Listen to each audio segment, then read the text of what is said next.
Welcome to Dead Man Talking. Tonight's story is a absolutely chest-pounding, nail-biting adventure by the wonderful mind of our good friend Wayne Harbison.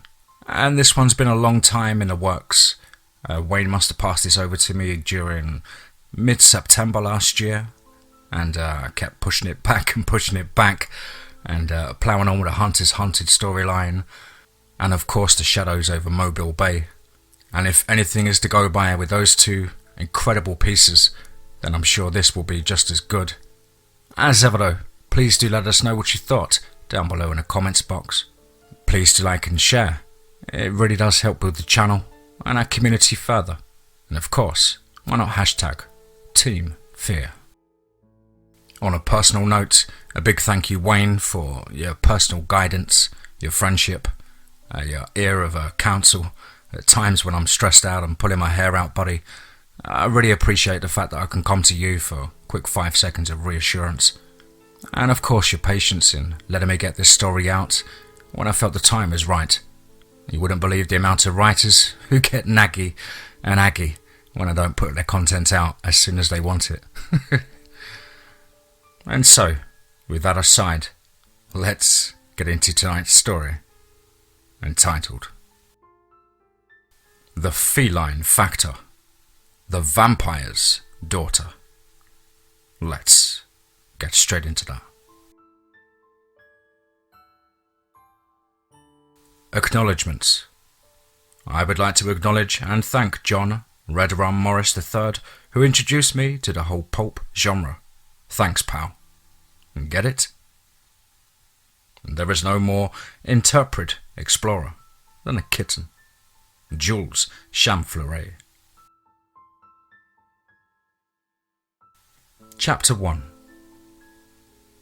Okay, I knew this day would eventually come. I've known exactly who and what I am for the last 5 years or so. I'm a mistake, a clone that was never supposed to happen, but did. I'm not angry about that. Unfortunately, my brother Trey, from whom I was cloned, isn't too angry about it either. But I also know that I upset the balance, the agreement Our Lady made with the rest of the Elderkin about how many of us are supposed to be on Earth at the same time. That's why Dad sort of retired. And with him out of the official action, then I could at least be allowed to grow up enough to be ready for whatever arrangements the Keeper of Cats made about my disposition. I'd been given one of the finest private educations that a person can have, with a very strong emphasis on American history and the culture of the early 20th century. I probably know more about the era than most college graduates. It was also heavy in languages, science and literature. And all of it has been augmented by Mother's psionic and magical teachings to impart knowledge whole cloth into my mind and sear it into my permanent memory. Most of all, there's been a heavy, and I mean heavy, emphasis on living on my own, and about 3 years ago I was told exactly why that was. And to be honest, I'm probably twice the Magecat my brother was when he was my age. I'm a lot more mature because I've been driven towards it. Dad jokes about trying to turn me into a young Doc Savage. After I gained enough control of my shifting abilities, my folks decided that sleepy little Walker County, Alabama, could probably not handle a second Magecat working his way through the local schools, especially with the intense extracurricular education I was getting. And so they packed me off to Sweden, where Mum took over as a chief archaeologist and anthropologist for the dig in Uppsala. I've been homeschooled ever since, and with my mum hiring tutors that make what the crown heads of Europe get look like rank amateurs. Not all of them were entirely human or mortal. Mum and Dad were under very explicit instructions from Ode's wife about the kinds of things I was to be taught. Now don't get me wrong, my whole life wasn't spent over books or in a dojo getting my ass kicked by Dad. I had more than enough socialization time with local kids of my age too. I would admit to that. Well, let's just say that compared to me, my brother might as well have been a monk with a vow of celibacy. And Sweden is just a little more open about these kind of things. I then took advantage of it. But, like I said, I knew this day was eventually going to come, and now it was here. I had gone to sleep in the year 2005 in my nice, comfortable bed in my parents' home in Uppsala. And I awoke in a room I didn't recognize with a tinny sound of Gershwin's Rhapsody in blue playing. I shook my head and looked over to see the very busty form of Brunhild, one of my Lady Valkyries and one of my occasional teachers. She was sitting comfortably in an overstuffed chair. Something about the air smelled wrong. Too much coal soot, and the smell of stale cigarettes, cheap liquor, sweat and sex were almost enough to make me gag. She smiled over at me and said, "It's about time you woke up. I was beginning to think you decided to sleep the day away." "Hild? What are you doing here?" I shook my head at the old teacher and added, "Where is here? Why does it stink so bad?" I'm glad you appreciate that, Win," she said primly, and then standing. "I've waited for well over 2 candle marks, but was told not to awaken you. Now get up, we've got things to discuss before I leave, and you begin what has been done." I shook my head and swung out of bed, and then realized I was nude. Blushing, I reached back and pulled a sheet around to cover myself. I was beginning to have a sinking feeling that today was the day I'd been dreading. Today was the day that my dad had come out of retirement and that I had to leave Earth. "Is it time?" She nodded and said, "At least your head isn't full of mush." And she stressed the word "your," and I knew that she was still smarting over the whole mess with Leaf. I wasn't going to play that game with her. "I'm just a little disorientated is all, Hild," I told her. "You still haven't answered my question." She nodded solemnly and said, "It's time. You may not return to your own Earth until after transhuman war is over. And you will stay in this reality, this timeline, and carry out the mission Our Lady has given you." "What mission?" I asked her, confused. I knew I'd been educated for something, but it had never been quite clear. I looked around for my clothing but couldn't find anything. The only thing that seemed to have come with me was the small leather thong from which the tiny axe my grandfather had given me hung, and the gold hammer I wore around my neck. I held my wrist up and smiled at the sight of the axe, and with the use of a command word it would grow to a usable size for me to take into battle. The hammer was a sign of my dedication to the gods of Asgard and Valheim. She pointed over to a suitcase sitting next to a small round cherry tabletop upon which sat a white crocheted doily and a frosted glass hurricane lamp, complete with a rose etched into its surface. "Your clothes are over there, as well as some papers and some travelling money that you will need." I nodded and went over to the suitcase. It was an old-style, heavy leather contraption with buckles holding it shut. Realizing that I was going to look silly trying to cover myself and carry the suitcase at the same time, I simply let the sheet drop and hefted the thing onto the bed. I heard the distinct sound of metal springs under the mattress as it hit. I undid the buckles and flipped the cover back to see several pairs of slacks, all with cuffs, different shirts, a couple of jackets and more socks than I thought I'd ever use, and 6 bow ties. I looked up at her and asked, Where and when am I?" And she smiled and said, "Cumberland Notch, Maryland, about halfway between Boston and Washington, D.C. It's January 20th, 1928, as the humans measure time here. You are in what could be best described as a runner reality." I raised an eyebrow and said, "Please explain." "No, okay.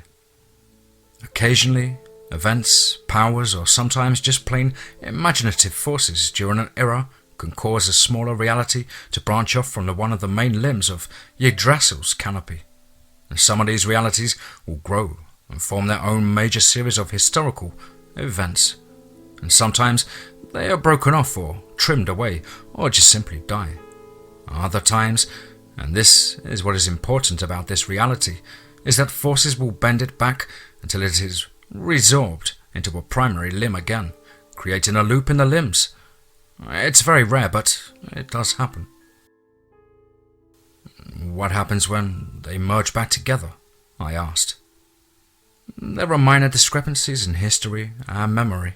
Some events get written off as fairy tales or historical conundrums, even novels. This particular limb branched off about 100 years ago and is taken an unusual path.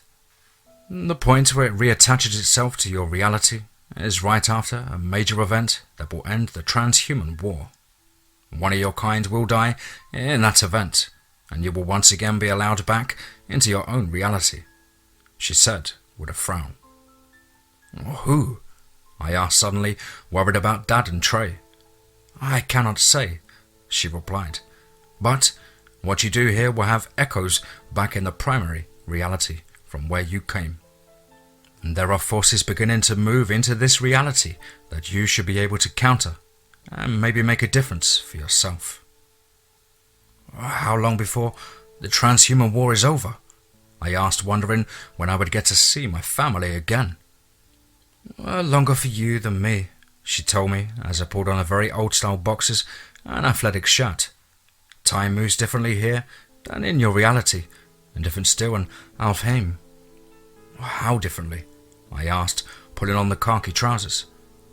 A little over 20 years will pass here for every one that passes in your own reality, she told me, and I felt my heart sink into my stomach. I put down the wool knit sweater and looked at her in shock. That means that it'll almost be a century before I get to see my family again. She smiled and said, Not quite, dear. One, you are not being abandoned here, shunted off because you are unwanted. You may still open the bridge to Alfheim, and so can they, but they are barred from here and you from your world. You may visit for the high holy days, and you may communicate with them through the high yard.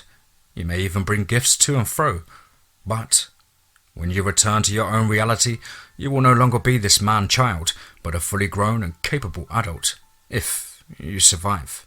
And trust me, your mother is far more upset about that than you are. I nodded, feeling a little more relief, and realized that the soft wool of the sweater I was holding was acting as the tactile ground for the culture shock I was already beginning to experience. And just holding on to it, feeling its texture as it played between my fingers, kept my mind from drifting down a long, black tunnel of despair. I got a hold of my feelings and forced myself to think about the job I had to do. I realized I didn't know what it was. What am I to do here? I asked. You are to establish yourself, you are to learn, and you are to fulfill Our Lady's commission to your kind. You are the only Magecat in this reality, but you are not the only unnatural, nor even only nocturnal. In a few years, there will be more, even stranger forces unleashed on this reality, and they are a threat to the inhabitants of this reality and can keep it from merging back into your own. It's your job to bring it back to the main limb, so to speak. You are Our Lady's feline factor here. Do what it is that Bryson Gaiman's owner had given you the gifts to do. Stand between humanity and those that would free and chain. I nodded, feeling both relieved and suddenly very, very frightened. I am back in time. I take it I should not try to interfere with the normal progression of history. She smiled at me and said, There are certain events that you cannot change. The economic disaster that will occur in little over a year, and the attack on this nation 13 years from now, and those things you cannot change. However, that does not mean that you cannot profit from them to build your own power base here. And she stopped and looked at me. And that does not mean that you cannot use the gift that your lady has given you to compensate for the one your brother has and you do not. I guess the look of surprise showed on my face, and just as my brother had never told anyone of Freya's gift to him, and to this day, although I know that he has one, I still don't know what it is. I have never told anyone of the boon that Freya granted me, and she said it was something I would need for this mission, and it was she who told me about Trey's gift. Don't look surprised, Wyn. I have need to know, and so she told me, Nobody else knows, but be aware. Keep all that you are as a secret as possible. And part of the difficulties of this reality is that it does not deal well. It attempts to destroy those that step out of its cultural norms. In your reality, what you are is at least acknowledged. Here, you will be seen only as a monster to destroy, and there are those who will bring great power to bear onto you to see that done. You are a threat to the power that they wish to build. Looking down, I scanned the papers she had given me. A record of birth, a deed for a house and several plots of land, a bank book with a balance that would make me a wealthy man by this period's standards. All in my name. I realized I was going to need to convert it before October next year, or risk losing it when the banks went insolvent. And there was also a wallet with several $100s in it, and there were also a set of school records along with the name of the banker, and Mr. Babcock, who was in charge of my father's estate. She smiled at me and said, "This establishes you at a specific age. You'll need to be during several different crises. You will know what to do then. The money that's there is traveling money to get you home and for anything that I may have overlooked in setting up your identity here. We suggest that you put your gifts and your knowledge of what is to come to use so that you will be in a position to be able to do Our Lady's work without having to worry about where your next meal is coming from.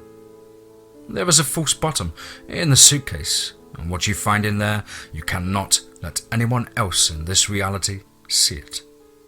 I nodded, thinking I understood what she wanted me to do. "Anything else?" I asked. "Just a few things. Do not forget what I said about not revealing who and what you are.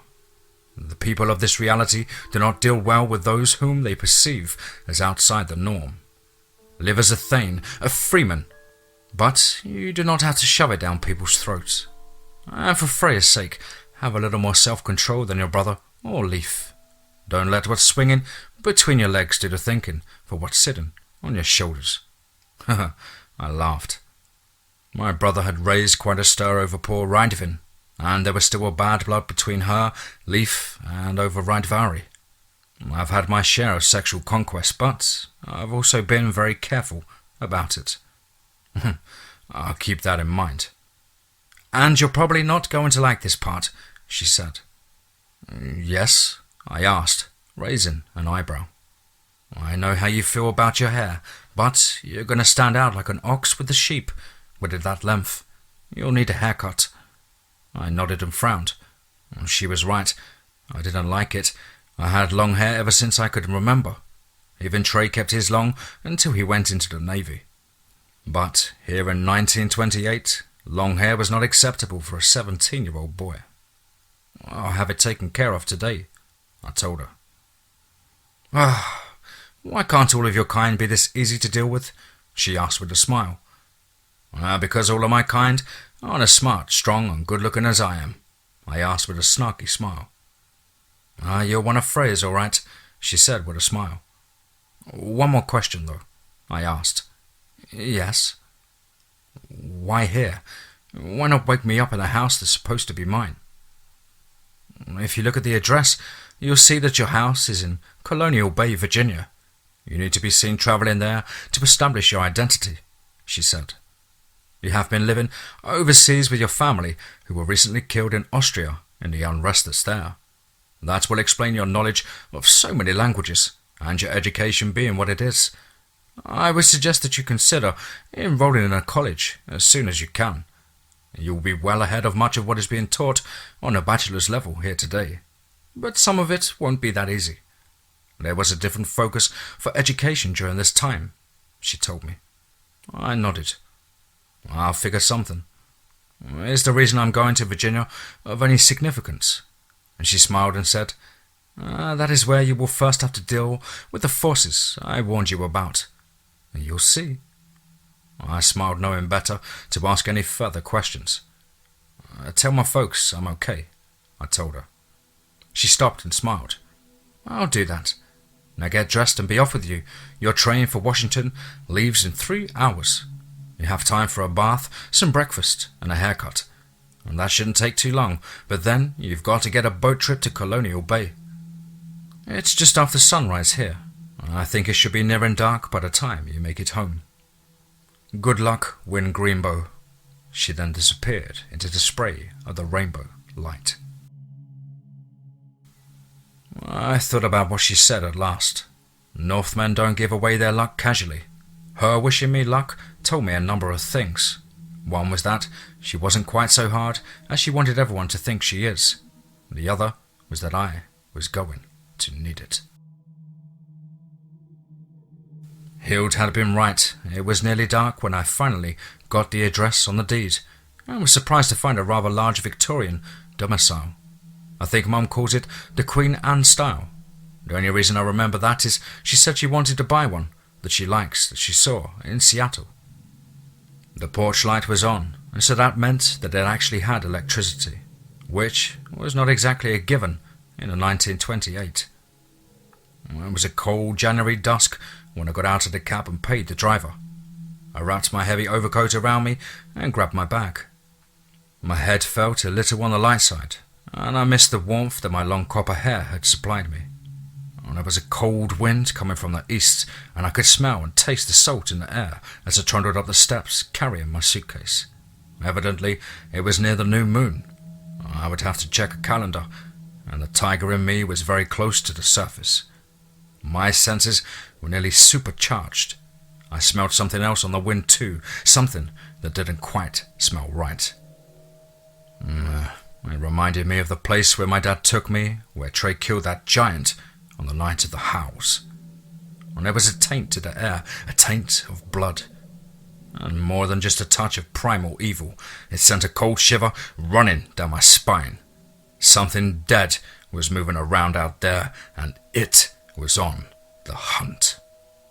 I quickly pulled the skeleton key out of my pocket and applied it to the large oaken door.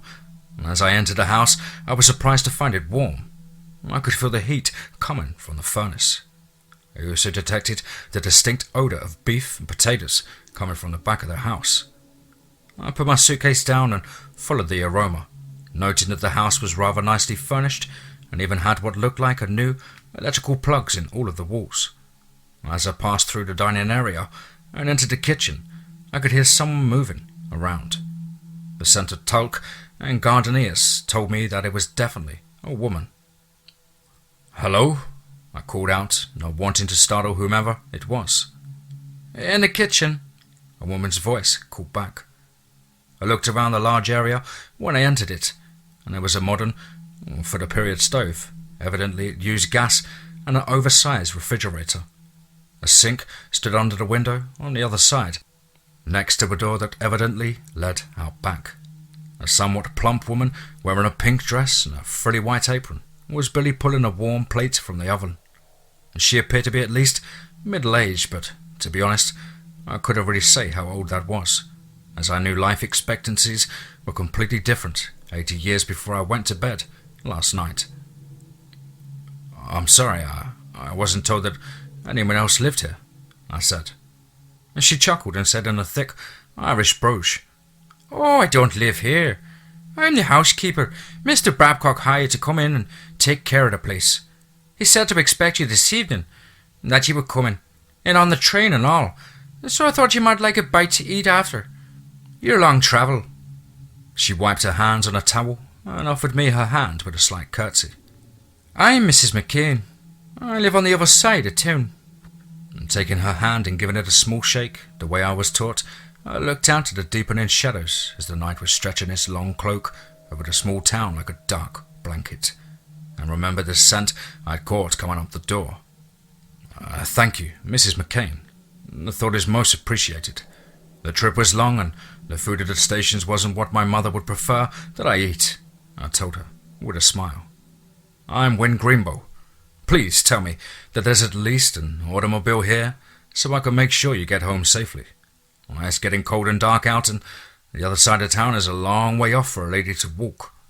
She grinned at me and said, "Mr. Babcock said that you would be this way. If you don't mind, I'll use your phone. I can call my husband, and he'll pick me up. I just wanted to make sure you didn't get to your new home, and it'd be all cold and there'd be nothing here to eat. Except, what's in the refrigerator? I laughed, thoroughly enjoying the sound of her lyrical accent as she played the English language like a flute. I've always enjoyed the Celtic dialects and found hers to be very charming. Mr. Babcock said that you'd been all over the world and spoke a dozen languages. Yes, ma'am.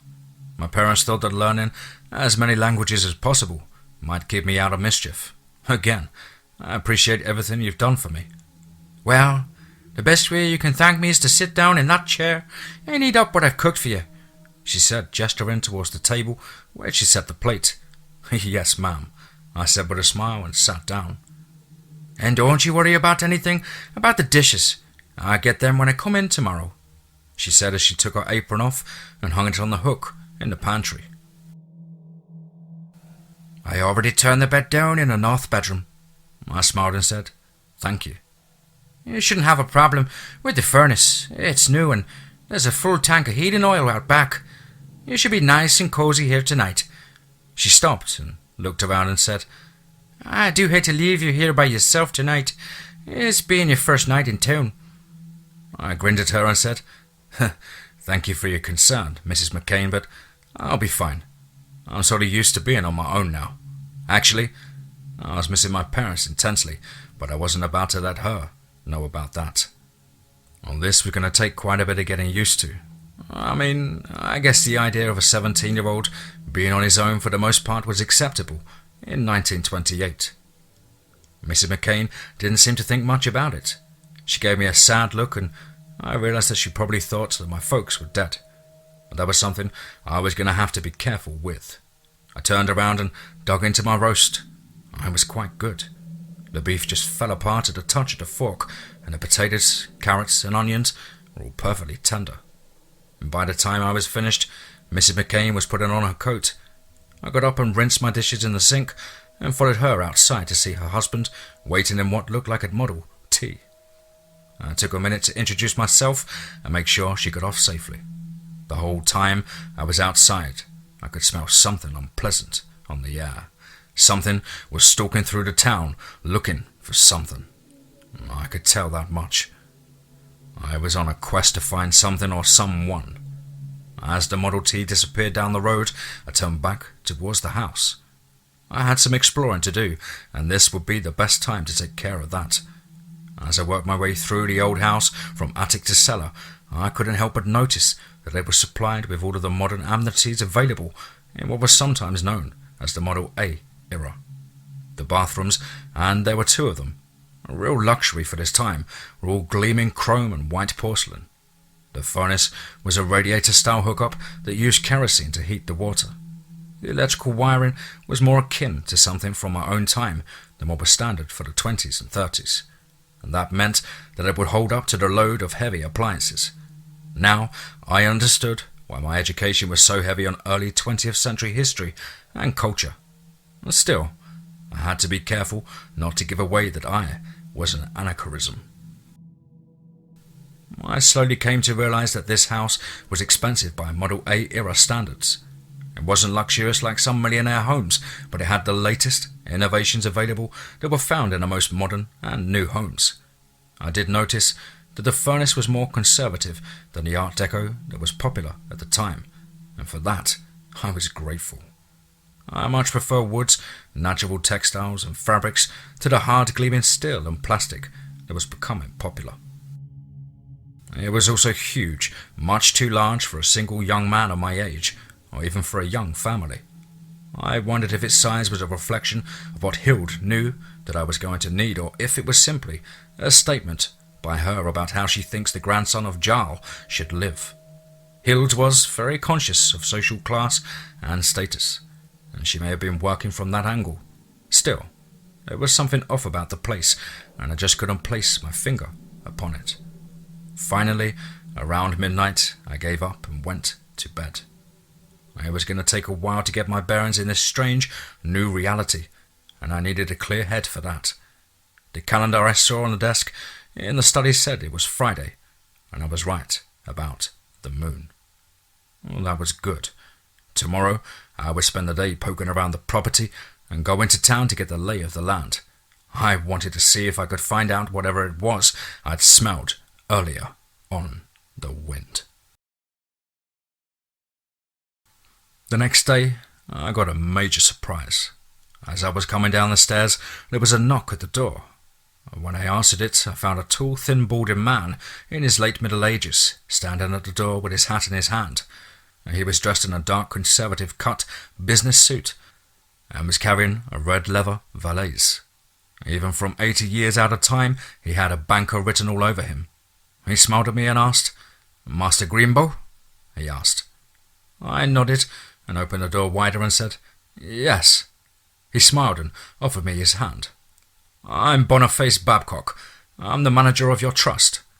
I smiled, wondering what was going on, but opened the door saying, "Please come in, Mr. Babcock.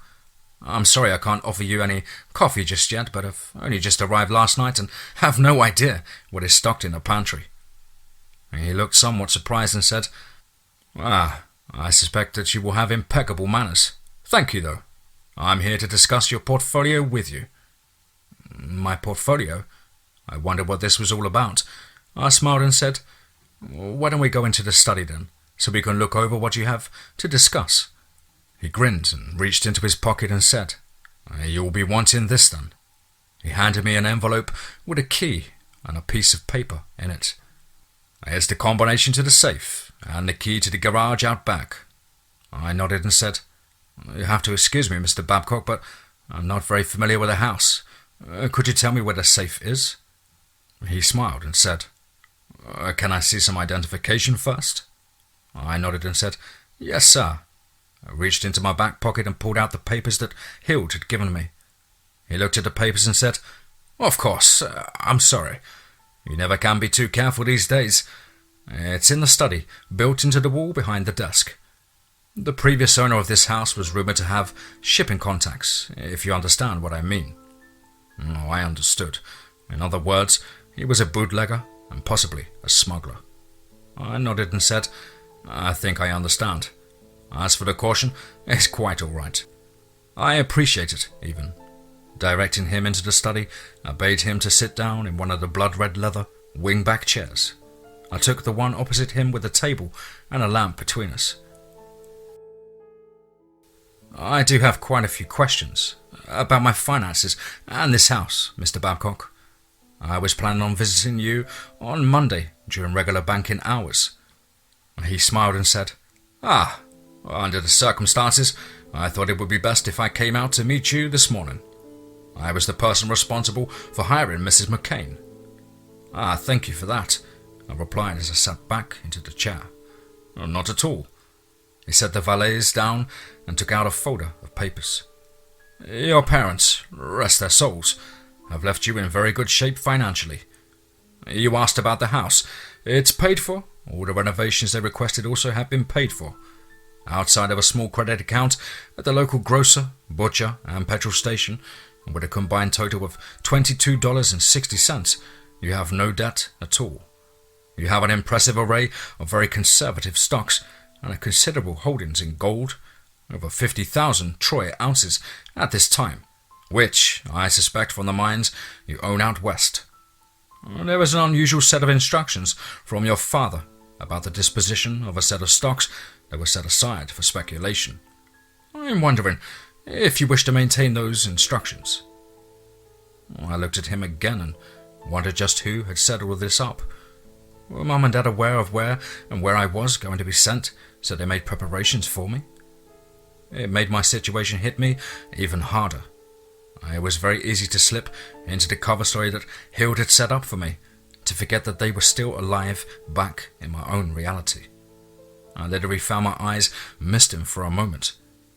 Mr. Babcock must have seen it because he reached out and handed me a handkerchief. I took it and wiped my eyes and said, "Please excuse me. Exactly what did my father want done with those stocks?" Now mind you, this only applies to the stocks in the speculative funds, not those in the general fund. But he's given me a specific date next year in which I am to sell them off and convert them to gold certificates, he said. "What date?" I asked with a sneaking suspicion that I already knew. "September 2nd, he said, looking confused. exactly 1 day before the peak market value, before it all started sliding downhill. Yep, somebody was already setting things up for me to be able to carry out my job. The Great Depression was coming, and I bet dollars to donuts that those were the stocks that were going to take a nosedive. And by getting out a day ahead of time, I would get quite a top value for them, but there would still be enough available in the banks to make the conversion to gold before the run hit at the end of the month. I nodded to him and said, I won't second guess my father. Leave them like they are. If he set that date, then let's play it out. I take it that the money involved there is not a significant part of my portfolio. It's a significant amount of money, but only a small fraction of the portfolio as a whole, he said. I nodded and thought for a moment, trying to recall everything Mum and Dad had drilled into me about the stock market and what was coming. Did my father leave any other instructions? Yes, he said. I'm not sure that you are going to like them, though. Please tell me, what are they? I asked, thinking that he might be surprised what I like and what I don't like. You are not to incur any debt towards this house, your automobile, nor any other holdings you might have. You are limited to $500 a month for expenses, and there is a very short list of major purchases for which you may be drawn on the account. Repairs to the home, school tuition, repairs to automobiles, and medical expenses, he said. He does indicate that you may need to spend whatever you take out of the mines in California and Nevada for anything you please. Until your 21st birthday on Halloween of 1931, you are limited to these restrictions. After that, the whole portfolio becomes yours. I smiled and said, my father always felt that person should be able to keep whatever he or she managed to gain for themselves. Thank you, Mr. Babcock. You mentioned an automobile. Is there one with the estate? Mr. Babcock nodded and smiled. Yes, a new LaSalle Phaeton is in the garage out back. The key to the garage is, like I said, in that envelope. The instructions for its purchase came just a month before your father died.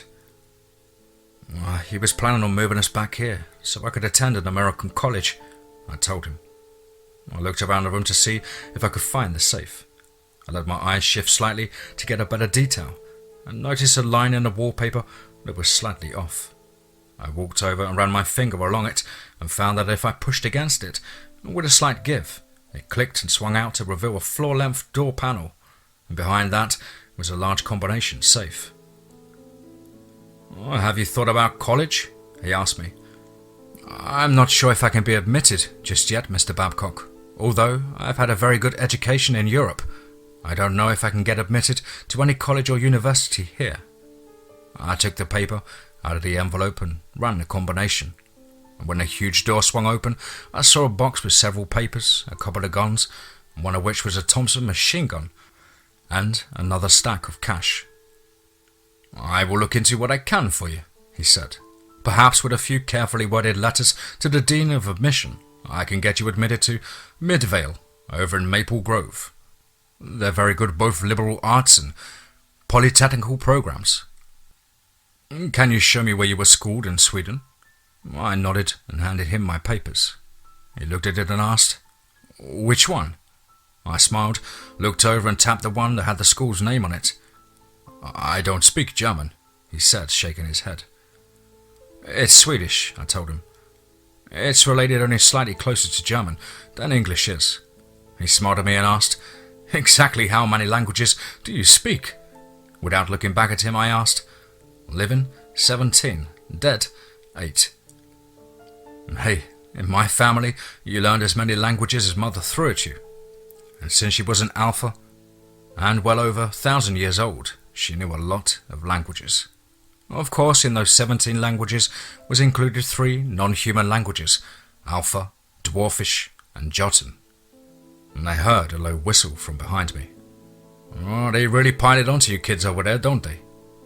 I finished taking my quick inventory, noting the 2 large crates of ammunition in the corner, and then closed the door and pocketed the key.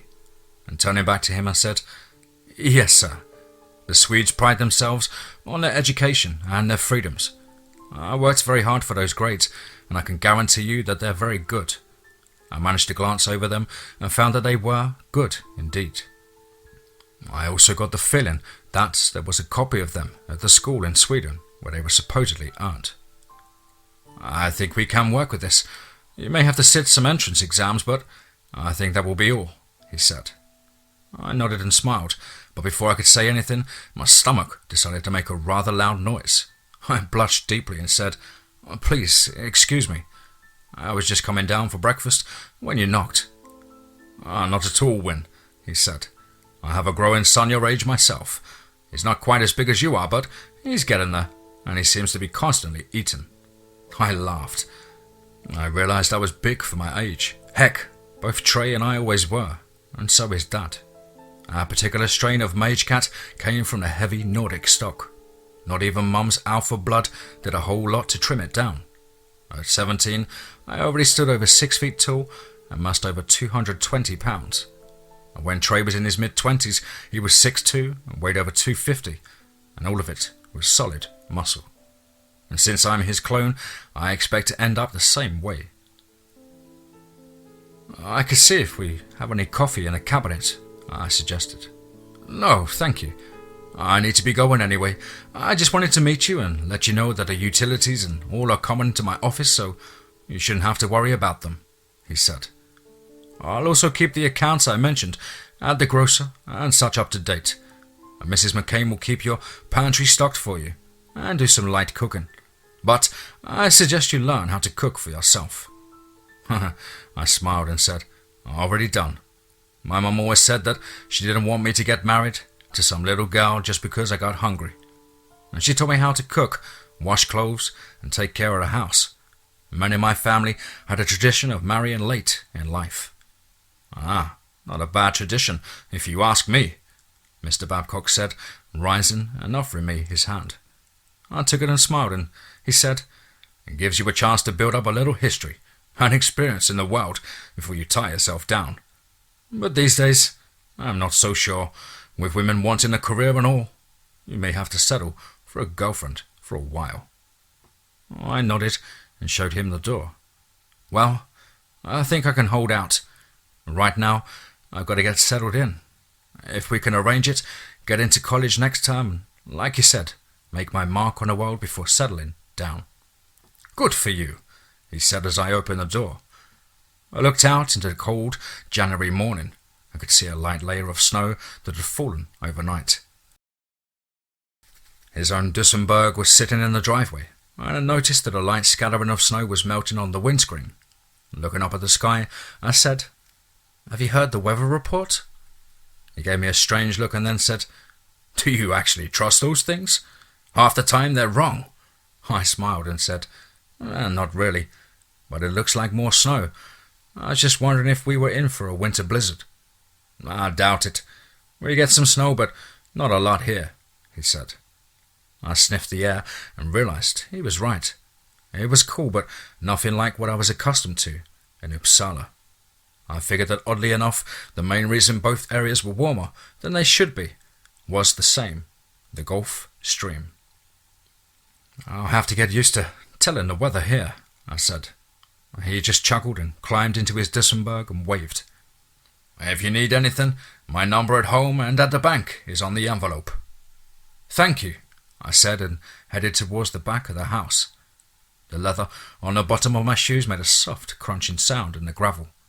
I looked around and saw there was a very large backyard, complete with several outbuildings and a small pond. I pulled a key to the garage from my pocket and opened the doors.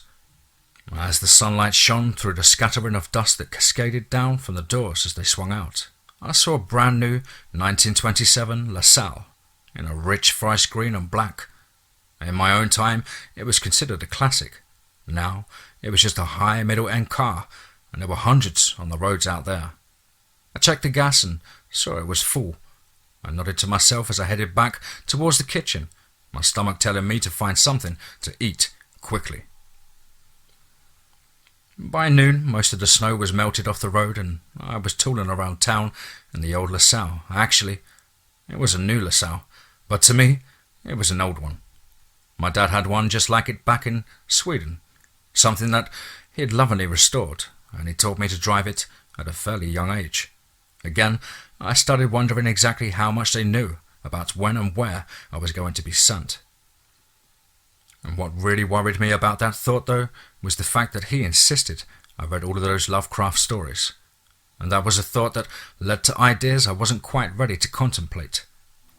And there was a steady wind coming off of Chesapeake Bay, and I was glad for the aftermarket heater that had been installed in the car. I mainly wanted to see how the town was put together, to get a lay of the land, as it were. I had not forgotten that there was something evil stalking the area, and this was part of the reconnoitering the town to get ready to hunt it. Most of the business section of the town was about half a mile inland from the strip of tourist shops and such, along the edge of the bay and beach, and there was a Woolworths, a Walgreens, and several mum and pop shops, and there were at least 2 gas stations, a Piggly Wiggly, a greengrocer, and a butcher shop along the main street, which ended at a large square with a Confederate memorial statue. On the other side of it was the town hall. At the north end of town was a deep water port for ships and pleasure craft heading up the Potomac, and a ferry that would take you across to the Maryland side of the bay. And to the west there were farms and lots of residential property. Further out there was what was colloquially referred to as the other side of the tracks. Mainly small tenant farmers where the locals eked out a living scraping of what they could out of the marshy soil and toiling at whatever jobs they could find in town. My house sat on the south side of town on the edge of a little cove and with a large wooded area behind it. I stopped at a local diner, a little mum and pop's place called Irene's, and there were several Model Ts parked outside, and many of them in garish colours, and with weird slogans painted on them. One had painted on the cowling near the radiator, "Beware, Old Faithful, guaranteed to blow every 5 minutes." I got out of the car and entered the diner. I was immediately hit with the smells of soups, sandwiches and coffee, and I felt my stomach begin to tumble again. I also got the distinctive smell of raccoon. Looking around, I suddenly understood why. There was a table in the back where several people my age or a little older were sitting drinking sodas and talking, and 2 of the young men were in long raccoon fur coats. I shook my head, smiled and sat down at the counter. "What can I get you?" a tall middle-aged man asked. Looking over at the menu, leaning against the side of the counter, I quickly said, "Roast beef sandwich, clam chowder and coffee, please." He nodded and said about the order. I looked around and realized that most of the other customers were around the same age. One of the girls at the table looked over at me and smiled. I nodded back as the guy behind the counter set my coffee down. He leaned in close and said, "A piece of advice, kid. That bunch is a little on the wild side, if you know what I mean. You do well to finish your lunch and then move on out of town." I sipped my coffee, raised an eyebrow at the hint of chicory I tasted in it. "That's not exactly possible. I just moved into town," I told him. Well, you still do well to take my advice. Some people are best just left alone," he told me. I nodded to him and said, "I'm not looking for trouble. Just came in to get something to eat." He smiled and started back preparing the sandwich, saying, "That I can help you with. You say you just moved in? Where are you from?" I grinned and told him, "I was born in Alabama, but I lived in Europe for the last decade." "Ouch," he said. "You're over there during the big one?" I nodded and said, "I was living in Sweden. It was neutral, so the fighting wasn't really close to us." "What were you doing over there?" he asked. "Going to school, mainly. My folks were scientists studying the Viking culture, and were involved in a dig in Uppsala," I told him. Of course, that wouldn't be for another 65 years, but at least the dig had already been started 2 years ago local time, so the claim would bear out most investigations. "On a level?" he asked, nodding his head as he put a huge pickle next to my sandwich and set it on the counter. "What brings you back here?" "My parents had arranged for us to move back here so I could go to college, but then they were killed on holiday during the Vienna riots last year," I told him. That whole place was a real beginning of Hitler's rise to power because it set off the Austrian Civil War. It was a good place to hide a fictional family. He gave me a sincere look as he dipped out the clam chowder. "I'm sorry to hear that. Putting the bowl on the table with a spoon, he asked, "So you got relatives here?" I shook my head and said, "No, just a house and a car. I got some distant cousins back in Alabama and a few even more distant relatives farther away. But this is where my folks had decided to move, so I thought I might as well come here and at least get the college degree they wanted me to get." I noticed that the noise at the table across the room had quietened down and some of the others seemed to be listening to us. I took a bite of the chowder and it was actually rather good. "This is good," I told him. He beamed me with a huge smile and said, "Best clam chowder this side of New England." "I believe it," I told him, digging in. I smelled him long before he reached the stool next to me. It was a mixture of sweat, hair oil, cigarettes, and oddly enough a hint of urine, female urine. I was definitely going to have to adjust to this era. And one of the guys from the table saddled up next to the stool next to mine and said, "Heard you tell Willie here, you're new in town." I nodded still, eating my sandwich. I waited until I was finished chewing and said, "That's right, just got in last night." He seemed to study me for a moment, measure me up and down. I smiled to myself and sat up in my stool, set my shoulders back and slid down. I towered over him. I had a good 40 or more pounds of muscle on me than he had. I let out just a little bit of a tiger in my soul, smiled broadly, and offered my hand. "I'm Win Grimbo." I watched as he shifted his weight back from me just slightly. His shoulders slumped for a second, and then he took my hand and said, "George Tomlinson." And I could see something flicker across his eye, a desire to assert a dominance. He started to grip my hand a little tighter, and I gave him a primal smile, and he suddenly got other ideas. "Hey," one of the girls came up to him and said, "If you're new in town, why don't you come up with us tonight? There's a little joint we know just down past Burnt Manor Cove. We're going to go cut a rug. You can meet some of the other people around here." George turned and gave the girl a quick and nasty look, but she ignored it. I simply shrugged and said, "Maybe another time. I have other plans for tonight. Maybe I can take a rain." I quickly caught myself from using an anachronistic colloquialism. If the invitation is still open, another time." I saw George's body language suddenly relax. He was off the hook. "Well, maybe next time," she stopped and said, "Where did you say you lived?" I grinned and said, "At Swan Point." "Hey, that's not far from where we're going," she said. "Maybe if you get back from whatever it is that you're doing early, you can come on down."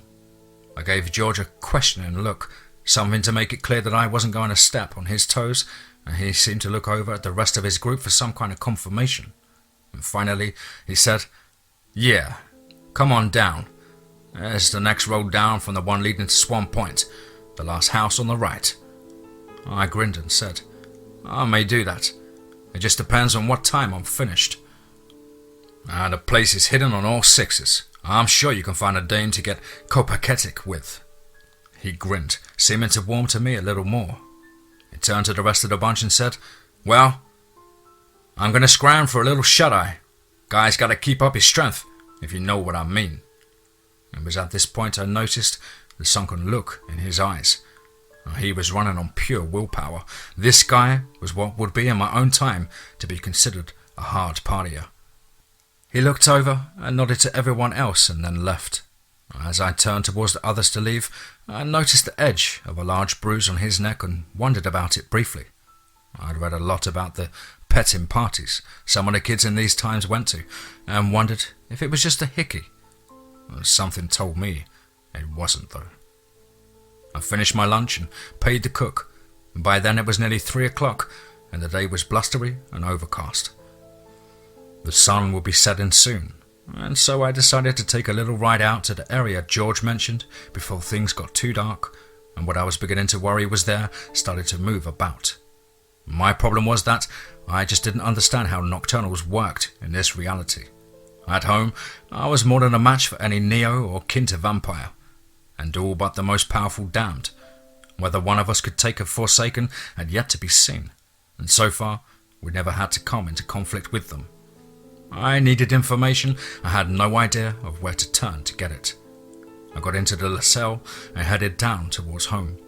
Driving past the road that led to my house, I followed the bumpy gravel lane between the lengthening shadows of evergreens. I was reminded of a song I heard a long time ago. In the pines, where the sun never shines. For some reason, those lyrics sent a shiver down my spine. I found the lane George mentioned and pulled the car off to the side of the road. Getting out, I tossed my coat onto the seat and looked around. I listened for any sound other than travellers on the road and frowned when I heard nothing. There was only the sound of the cold January wind blowing through the trees. I let my body shift down into my house cat form and loped across the road to the copse of trees there. Immediately my hackles stirred and I could smell the stench of an open grave. Whatever walked these forests was no longer living, nor was it quite dead. I slowly made my way through the pine needles and blackberry bushes until I was looking into a large yard with a 2-story Victorian, not too unlike my own. There were several cars parked in front, and I could see no heat rising from their hoods, and so I knew they'd been there for quite a while. The shutters were all pulled, and a large German Shepherd-like dog was laying on the front porch, its eyes half closed. I slunk low and patiently stalked the edge of the high brown grass as I made my way around the yard, keeping a wary eye on the dog. As the wind shifted, I picked up the sounds of a shovel against the sandy earth and the heavy grunts of someone digging. By the time I worked my way through the marshy backside of the property that overlooked the point of the bay, the sun had already disappeared behind the trees to the west. I felt something powerful, something evil begin to awaken in the land. A mind cast itself out over the area. I suddenly forced myself to think about small birds and mice as I backed away from the property's edge. The mind had one thought: hunger.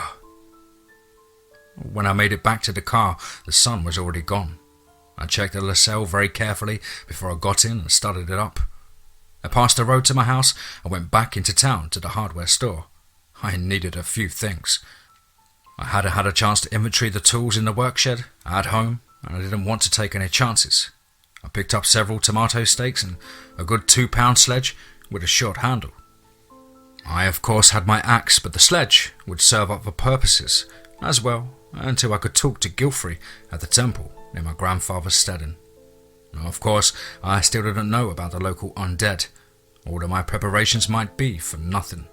Again, I checked the Lascelles over carefully before I got in and headed home with my purchases.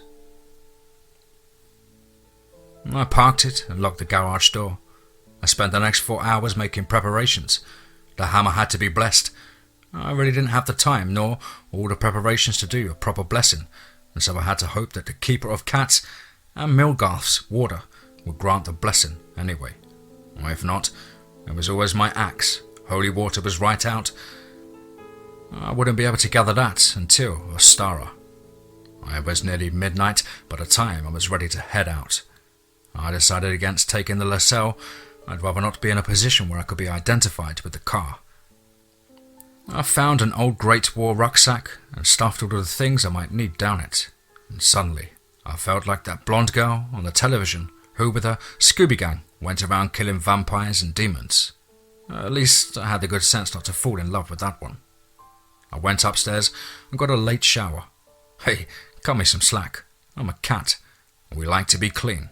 And besides, I got the feeling that it would be the best to at least to appear in style for the party. I was going to get an idea of what was going on. I picked a nice pinstripe suit and set of matching spats. I was really going to have to go clothes shopping on Monday, but for now, this would do. I decided to go for the young Leo DiCaprio look when I had my hair cut. That way I could avoid all of the oil that was popular during this time.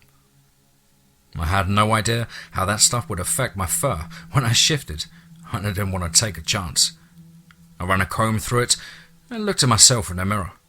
The dark copper locks actually looked good this way. The slacks, however, had a huge amount of extra material in the legs, and I was reminded of what Trey used to tell me about why Navy still wore bell-bottoms all the way up until he was at the academy. They made great improvised life preservers. In case of these things, I could make an improvised life raft. Still, all in all, it didn't look too bad, and there was plenty of room to hide little trinkets if I wanted. I made a point to leave my ID at home and only took about $20 with me that I put into a money clip I found on the dresser. Healed, really did think of everything. I made a quick work of the 5-mile walk to the place, and when I want to, I can really move. I stopped and hid in the bushes to put my shoes back on before walking down the gravel drive. The house was all lit up and I could hear the long mournful wail of the blues playing in the background. I could smell the cigarette smoke from out here as I walked between a half a dozen or so cars, most of them old Model Ts. As I climbed the stairs, the German Shepherd rose and growled at me. I dropped my rucksack in the bushes and turned to let my eyes shift to the normal cat-like slits, something fairly easy for me to do during the new moon, and growled. "You're out of your league, boy," I whispered in German. "Sit," I commanded. He suddenly sat down but continued to follow me with his eyes. I knocked on the door, and when a big burly guy in a white suit came to it, I smiled and said, "George sent me." I could see his body was just barely above room temperature. He looked me up and down as if trying to see if I was a threat. He looked out the door at the dog, who had returned to lying down, and raised an eyebrow before indicating with his head that I should enter. "Come on in," he said. "Have a drink." I smiled and entered. The entire first floor had been converted into a dance area. I looked along the floor and saw areas where extra short boards had been added to cover where the walls once were. There was a low bar in the corner and another man with mixing drinks. In one corner I saw an elegant red-headed woman talking rather animatedly with George. I saw about half the group I'd met at the diner around the room. Some were dancing, others were sitting on low sofas, drinking, talking, and one or two were necking. "Win!" George said from across the room and waved me over. I worked my way around the couples dancing to where he was. As I approached, I paid close attention to the woman he was with. She was tall, very pretty, with peaches and cream skin and very blue eyes. "Hello, George," I said. "I just got finished, so I thought I'd come over." "Win, this is Lucy," he said, slurring his words. I could smell the cheap liquor on him. Looking over at his cup, I could see a dark amber liquid in it and assumed it was someone's poor attempt at whiskey. Nodding to the woman, I said, "I'm pleased to meet you. I'm Win Greenbow." She smiled back and replied in a very posh English accent that reminded me more of a upper middle class than aristocratic, and said, "An unusual surname, Mr. Greenbow. I am Lucille West." She offered me her hand, and I shook it carefully. I felt something press against my mind. Now I was raised with a highly telepathic mother. Although I'm not a telepath myself, I have some formidable mind shields, and I can recognize when someone is trying to enter my mind or manipulate me. And when she said, "You will of course enjoy the party," I heard it echo in the halls of my brain like a command. "I'm sure I will," I told her, shunting the attempt of mesmerization over my shields. And it was originally Gronenberg, but it was changed when my grandfather moved to the US. "Oh, so you're Dutch?" she asked. "Both sides of my family are from Scandinavia," I told her. My father's side was from Norway, and my mother was from a very old Swedish family. I didn't tell her that there were legends that my great-grandfather had forged with the sword that our Lord gave as a bride price. And she smiled at me and said, "George here tells me you've recently returned from Europe, Austria to be exact." She grinned and touched George's face, and I saw his eyes go blank. I heard the mental command, "You noticed nothing unusual." "Actually, he thought Vienna was in Italy," she said with a smile and took my arms in hers. "I've only recently arrived by ship from London myself, but it's been years since I've been to the continent. How are things over there?" I looked back at George, who seemed to be coming out of a fugue as he made his way over to the bar. I didn't let my eyes give any indication that I understood what just happened. I played the part of the innocent as I felt her cold hand against my forearm, just inches away from the axe I wore as a charm. Things are getting better for a while, but I think the recent unrest is going to cause more problems in the long run. I don't think the free world is quite finished with the Germany and Austria just yet." She stopped and looked me in the eye. I could feel her mind boring into mine. I called forth memories of films I'd seen of the rise of Hitler and the National Socialist Party. After a moment, she pulled away from me and shook her head. "You are quite an unusual young man, Mr. Greenbow. You have an unusual insight into European politics. I think I would like to speak to you at some length." "Perhaps tomorrow for a late lunch?" I suggested with a slight smile. She shook her head and said, "Perhaps later. I'm a night owl by nature. I tend not to rise until after sunset." Damn. It was too bad that Bela Lugosi's Dracula movie hadn't yet been released. This woman was a walking cliché. Nobody in my time would have missed that line, at least not in the US. Europe was still having issues with the gaze placed on it by the Council of Whispers.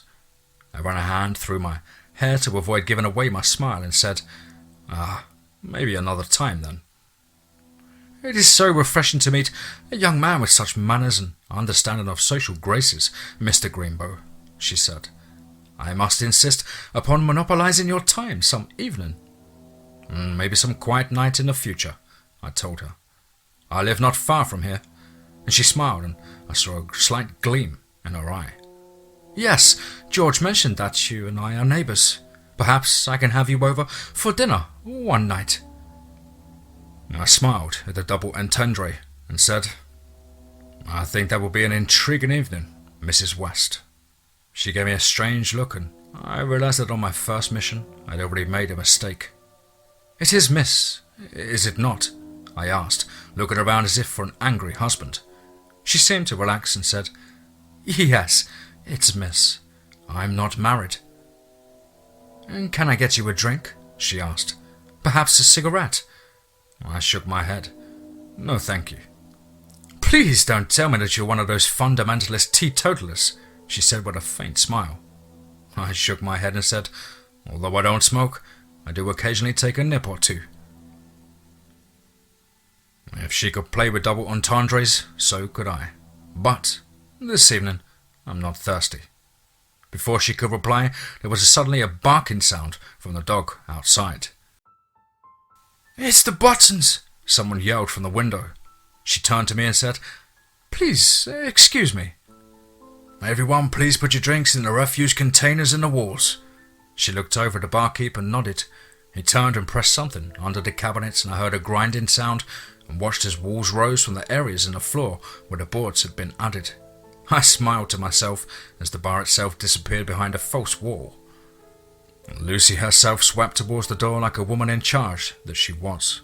I could feel her unleash her will onto the grounds around the house, and this place was about to become rather unpleasant. Outside I could hear the sounds of several men moving through the woods. I reached over and grabbed poor George by the arm and said, "Come on, the place is about to be raided." He was drunk enough, his mind had been manipulated enough that I was able to pretty much command him to do whatever I wanted. We slipped out the back door and along the wall. I could already see a mist rising from the ground. Evidently, that was what Lucy was doing when she released her will. In a little hidden alcove, I stood him against the wall and said, "Wait right here, and for God's sake, don't make a sound." He nodded, and I could see the worry start to show in his eyes. I slipped around the corner of the alcove and shifted down to my housecat form. There was so much ruckus and chaos going around me that nobody noticed tiger-striped Tabby running behind the bushes and grabbing a rucksack. When I got back to the alcove, George was standing very still as we saw a policeman coming through the high weeds straight towards us. I looked over at him and said, "Don't say a word." I popped a claw and drew the runes I needed in the palm of my hand. I wasn't happy about doing it in the vicinity of so many vampires, but I really had no choice about it. I softly sang the runes and released my own will. And when a policeman's flashlight shone directly onto us, he saw nothing. I pulled George by the arm and said, "Unless you want to spend the night in the cooler, come with me." He nodded and we slipped across the back lawn. as we passed through an area near one of the sheds where I could see that something had been buried. I'd almost bet that whomever had been planted in that spot was going to sprout right back out in 2 or 3 days. And George kept waving at the policemen as we passed, astounded that they didn't seem to see us. And finally, I had to say in a harsh whisper, "Stop that. You're making it much harder." It didn't take us long to get deep into the woods and past the police cordon. I still wasn't going to take my chances. After about half a mile, I stopped and propped George against a tree and took off my shoes. He looked at me in astonishment and said, "What are you doing?" I stopped for a minute and looked at him. "Answer me one question first." "What?" "Has Lucy kissed you?" I asked. "What, are you jealous?" He belched at me. The smell of half-digested meat and alcohol turned my stomach. "Just answer the question, George," I demanded. He shook his head. "No, I was hoping to get in some necking tonight, but you showed up." I reached up and looked at his neck in the near darkness. I knew he couldn't see a thing, but I could see quite clearly. The bruise was still there. I reached up and pulled his collar aside and saw that it went all the way down his neck and onto his shoulder. And there were no puncture marks, though. "How did you get this bruise, George?" I asked. He pulled away suddenly and said angrily, "None of your beeswax." Again with the claw, the rune, the singing. I asked a second time, "George, how did you get that bruise?" I watched him struggle as the spell went off, and finally he looked at me and said, Fine. Okay, have it your way. My old man drinks, and when he drinks he thinks I'm just another palooka in his way." He glared at me and said, "There, you satisfied?" I nodded and said, "I'm satisfied, George. I just had to make sure things aren't what they seem back there, and you were in a lot of danger." "Me? Danger?" he demanded. I nodded, keeping my will going. "Yes, you, danger. If your friends are lucky, the worst they're going to get in or out of this night is in the can." I looked back past him and still wasn't comfortable. We still had over 3 miles to cover, and I could tell something was watching us. Something with eyes that could see in the dark. I turned to George and said, "Look, fella, if we're going to get out of this with our skins, you're going to have to trust me. Can you see it all out here?" He shook his head and said, "It's pitch dark out here." I nodded and said, "I can see okay. I know the way to my house." For crying out loud, you can't see a thing either," he said. "Just trust me, George. I've gotten us this far, haven't I?" I counted. He stopped and seemed to think about that. I could see his booze-soaked mind trying to figure out how we'd missed out on being arrested. And finally, he nodded and held up his hand, 2 fingers down. "How many fingers am I holding up?" "3 in your right hand," I told him. I watched as he reached over and felt his hand and realized I was right. He looked astounded and then said, "Well then, lead on." We made it about another 1/4 mile before I realized we were being tracked, and it wasn't by anything living. Whatever it was fast, and its senses were preternatural. It could see as well as I could in the dark, and knowing that George couldn't see me, I let my body shift to its normal form. I needed my claws and fangs. Mostly, I needed my full array of senses as we made our way through the cold pine thicket. And George wasn't a lot of help. I could move relatively silent, but he was crashing through stuff like a ball in a beehive. We got maybe another mile into the forest when I felt whatever was tracking us slip in front. I got a good whiff of it. It smelled of fresh earth and death, and it was getting ready to spring a trap. I didn't dare warn George. It would give away that I knew that it was there. I reached into my pack and pulled out the hammer. I said a silent prayer to the elderkin that the blessing had taken. And suddenly a man's form, big, black and shadow-like, rose up in front of us. He looked like a dock worker, but was covered in sandy dirt. His eyes were sunken and glowed an eerie red in the dark. I could see under his dark fingernails where he'd literally clawed himself out of the earth. His clothes were wet and clinging to his body, and he stank of death and decay. "I think Miss West wants to talk to you too," he said, garbling his words through fangs to which he was unaccustomed. Without thinking, I swung the hammer around between us and began whispering the words of the blessing again. I was surprised when a steady blue light began to glow from the centre of the sledge. Like something from a bad 70s vampire movie, the man hissed and backed away from the hammer. Damn it, I wasn't wanting that dramatic of a show. Now I couldn't let him go back to Lucy. Now I had to destroy him because he could identify what I could do. "What the hell?" George asked, suddenly very frightened, and I could tell he was about to bolt. "Don't move. Don't do anything but stand there," I told him as I shifted the hammer to my left hand and held it out in front of me. The vampire was backing away, trying to shield his eyes. "What is that?" George asked. "A hammer, George. It's a holy item," I said. A hammer?" he asked. I shrugged and said, "I'm improvising, George." "You want me to hold it?" he asked. "I wouldn't do you any good, George. You don't believe." "Believe in what?" he asked. I reached up towards my wrist and pulled the axe charm from the thong and said, "Just stay with me, George. Tomorrow this will all seem like a bad dream." And then before either of us could react, I flipped the axe down and said, "Vaxa!" The charm suddenly grew in my hand and became a double-bladed war axe, 2 feet across and 1.5 feet high. "Eldre!"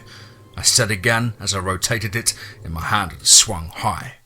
As the blade arced down towards the vampire's face, it burst into flames.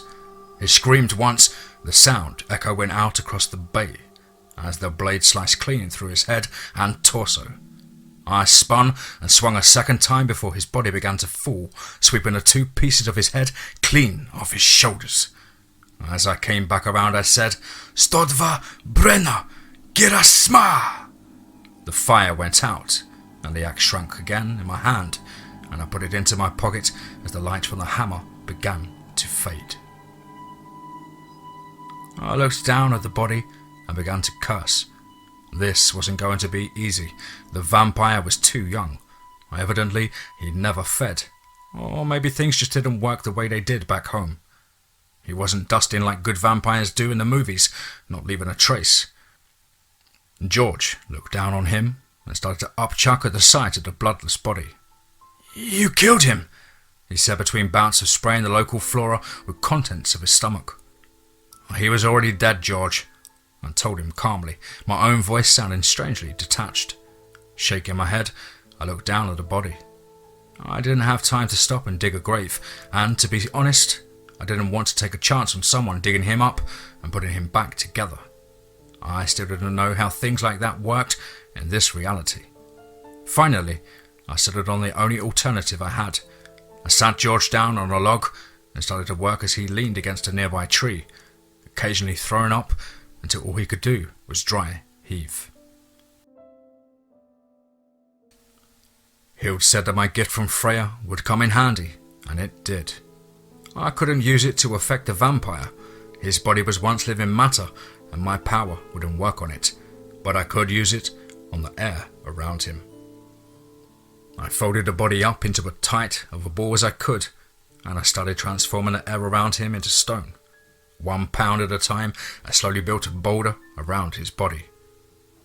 It took me around 10 minutes to get it to look like something other than a human-shaped rock, but I finally managed it. And when I was done, I could see where the drink had finally taken its toll on George, and he was passed out against the tree he'd been hugging while vomiting. In some ways, this was better. I could carry him quicker than I could drag him while he was half drunk. I gathered up my rucksack and picked him up and threw him on my shoulder. The trip back was quiet, and I wondered what I was going to do with a drunk college kid when I got home. I got him into my house and put him into one of the guest rooms. I wondered what was going to become of the situation at Lucy's place. It looked like the police weren't going to be so easily fooled. The question was, how was she going to deal with it? I didn't think it was going to turn into a bloodbath. Lucy didn't strike me quite that stupid, and she could try to mesmerize them, but that was a lot of people to control at once. I sat and I waited, listening for the sound of a gun battle or something out of the south of me. And there was nothing. Tomorrow would bring a great many surprises.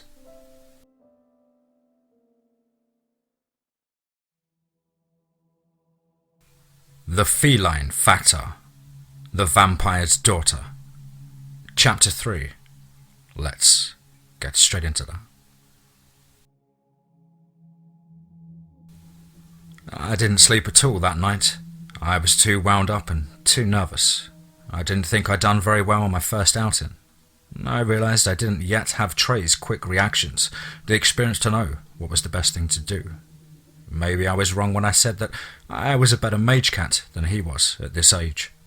A year younger, and he had led JD's pack on the night of the Howls, and had fought for Forge. A year older, and he'd fought Krieger, and granted, he'd gotten his butt kicked, but he'd fought him and lived to tell the tale. Well, here I was, facing my first nocturnal, and as soon as the cops show up, I hightail it out of there. Damn it.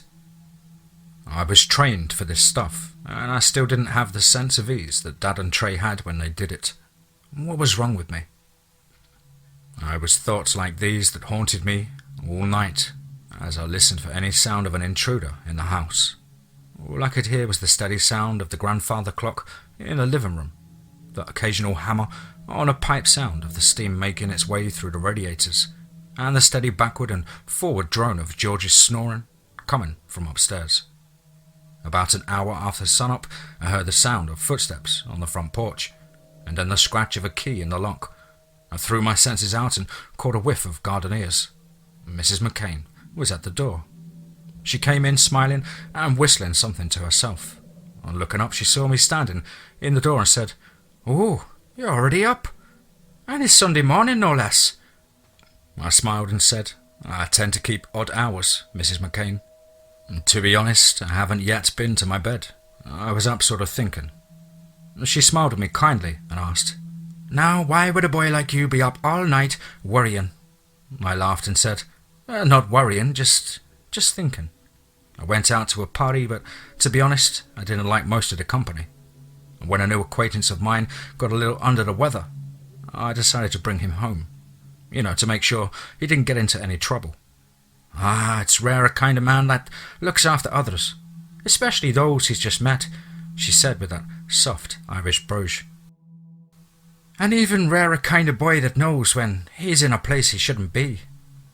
And she put her hands on her hips and said, "You wouldn't happen to be about 5 miles down the road from here, would you?" I nodded and said, "Yes, ma'am. Like I said, I didn't care too much for the company, and so I came home." "And none too soon, I tell you then. My brother's son still hasn't showed up at home. There was a raid out there last night. The police took in a couple of kids for being out too late. Said they didn't find any liquor, but I wouldn't be surprised if it was out there. These bootlegger types are sneaky, she said as she was headed down towards the kitchen. "Mrs. McCain, if you don't mind me asking, exactly what are you doing here this time of morning?" I asked her, following her. "Just wanted to make sure that you had a good breakfast this morning. Mass don't start till 10, so I thought I'd come over and whip up some eggs and sausage for you," she said. I grinned and said, "I appreciate it, but aren't Saturday and Sunday supposed to be your days off?" Following her into the kitchen, I leaned against the doorframe. She looked at the place and then turned to ask, "Did you eat out every meal yesterday?" I shook my head and said, "No, ma'am. I had breakfast and dinner here." She put her hands on her hips and looked around the kitchen. "Well, you sure could have fooled me. What did you eat?" I shrugged and said, "For breakfast I had steak and eggs and toast. For dinner I had salmon patties and some fresh greens and black-eyed peas. Why?" "Because I'm not used to boys that clean up after themselves," she said with a smile. "I'm doubly not used to boys that cook after themselves." And she gave me a wink, and her tone of voice suggested more than a little incredulity as she asked, "Salmon patties, black-eyed peas and fresh greens, huh?" She looked in the refrigerator and found a plate where I'd covered the leftovers with aluminum foil. She sniffed at them and then looked at me. "Not bad. I don't think that I would have put that much vinegar in my greens, but every person has their own tastes." And she stood and asked, Where'd you learn to cook like that? I smiled and said, my mother. She wanted to make sure that I didn't end up and marry the first girl that came along just because she could cook. Ah, a wise woman, that mother of yours, she said with a smile. Then clapping her hands, she asked, well, what would you and your guest be wanting for breakfast? I grinned at her and said, well, I was going to have eggs, pancakes and sausage. When he wakes up, I think he's going to be more interested in coffee and maybe oatmeal. That's not very hospitable of you. I smiled, realizing she didn't understand either how insulting that was to me nor why I was going to fix that. I simply said, if he wants steak and eggs, I'll fix them for him, but somehow I get the feeling he's not going to want them. Oh, and why is that? She asked. You already know what he likes? I shook my head and said, no, but I've been with enough of my friends in the morning when they wake with a mouthful of cotton and an empty stomach and a pounding head. The first smell of anything greasy sends them into dry heaves. The oatmeal was so that he could actually get something on his stomach that would stay. She gave me an appraising look and she took down a pan and set about fixing the breakfast I had suggested. Well now, maybe I misjudged you. Maybe you were thinking of your guest. She put some lard in a heavy frying pan and set it in the oven and turned it on. And then with sure motions of someone who'd carried out a task for years, she began to mix up some biscuit dough. Now tell me about the party last night. I shrugged and said, it wasn't much of anything really. Mainly a bunch of people smoking, dancing, drinking and listening to music. Not really the kind of thing that I like. I never heard a kid your age who didn't smoke, drink and listen to music, especially a boy. She gave me an inquiring look. You aiming for a priesthood, are you? I shook my head and said, not at all. I don't smoke because I don't like the smell of it on me or anyone else. I won't even go out with someone who smokes. It just ruins my clothes that I spend too much money on for. And I end up smelling nasty. As for music, I like jazz, okay? It's not my first choice of music, but it'll do until what I like comes along. What about drinking part? I know it's illegal and all, but the prohibition, which hasn't done a bit of good in stopping people from drinking. I take it every now and then. But I don't drink somebody else's booze unless I know the person who made it or it comes from a reputable source. I can't say either one about what was being served last night, and so I didn't drink it, I told her. So there was drink there last night? She asked. I smiled and said, from what I could tell, yes ma'am, I told her. I could hear George was beginning to move upstairs. It didn't take long for him to find the bathroom and then come wandering downstairs. Not that I would tell anyone else that, I told her. But at the same time, I don't hide what I do. But unless someone is going to get hurt, I keep what I know to myself. She nodded at me as we heard George's footsteps on the stairs. Ah, sounds like your guest is awake. I smiled and went over and set up the coffee pot. It was one of those old-style setups where you had to put the grounds in the holder, then put water in it and set it on the stove. She looked at me strangely when I started scooping the coffee in. I grinned and said, my father was an old Navy man, and coffee was meant to be strong in our home. And she nodded and said, there's strong coffee, and then there's living coffee. And that stuff you're brewing looks like it could wake the dead. Before I could reply, I heard George's voice from the door. Aunt Martha, what are you doing here? She looked up at George and said, George, I could ask you the same thing, boy. Your father is worried sick about you when you didn't come home last night. Ah, applesauce, he said, looking over at me, and he asked, can I use your phone? I nodded and said, it's in the study. I put the pot down on the stove and said, I'll show you. Once I got him out of the kitchen, I asked, your aunt's likely to rat on you about the drink to your dad? He shook his head as we stepped into the office and said, no, she's more likely to twist my arm about Mass though. Okay, I nodded and said, tell your dad I'll bring her home right after breakfast. You can tell him you spent the night here last night and you showed me around the town. I turned to leave and he asked, when? I stopped and looked at him, answering, yeah. Did what happened last night happen? He asked. And I thought, gods, if only I had to explain what that meant the last time someone asked me that. What do you think happened? I asked warily. The party The raid, the guy with the fangs and bad breath, the hammer and the axe, he said. Yeah, that happened, George, and I want to talk to you about it before I take you home, I told him. You really killed that guy? He asked. I listened carefully to make sure I could still hear Mrs. McCain in the kitchen. The soft strains of her humming and the sounds of bread dough slapping on the marble slab were clear to my enhanced hearing. I turned back to George and said, he was already dead, George. He was a vampire, and he was about to make us his first meal. George nodded and said, Okay, we need to talk. Let me call my old man and then we can eat. Why didn't you tell me that my aunt was your housekeeper? I smiled and said, Why didn't you to me that my housekeeper was your aunt? I didn't know, he answered. Neither did I replied. You rich? He asked. I'm well off. I plan to be loaded by the time I'm 21, I told him. If my plans went through next year, then I definitely would be. Well, glad to hear it, he said. Turns out that my guess about George's desire for bland food was wrong. He was more than ready to chow down on some of his aunt's home-cooked breakfast, as she made it clear that she put in a good word for him with his dad, as long as he promised to make it to evening mass tonight. He agreed in a heartbeat. As we ate breakfast, I told Mrs. McCain that I would take care of the dishes and make sure that George got home. She reluctantly agreed.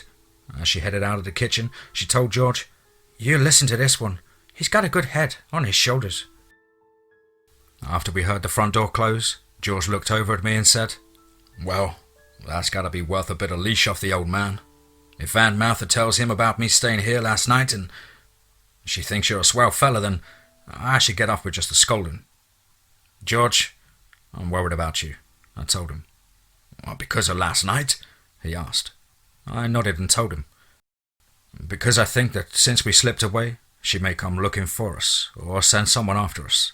If she's got half the brains I think she does, then we're loose ends that could be used to tie her up. What can you tell me about vampires? He asked. I mean, I vaguely remember reading a part of a story about them. I've heard a few tales, but they're in Europe and this is America. That's the kind of thing that our forefathers kind of wanted to get away from.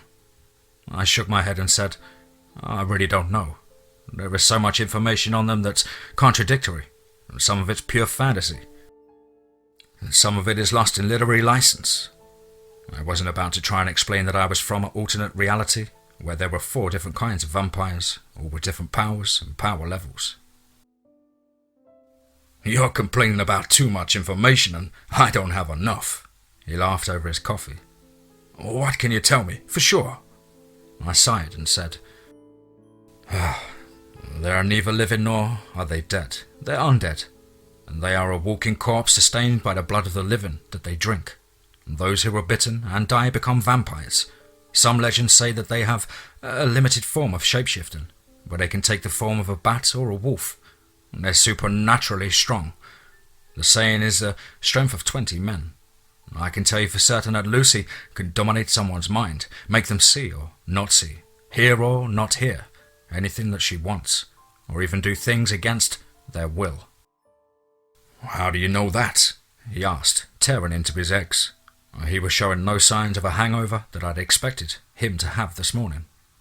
Because I watched her do it to you, and I felt her try to do it to me, I told him. He stopped and looked at me, his fork hanging motionless in front of him. How come you're immune? I considered his question. Just how much could I tell him? I wasn't sure.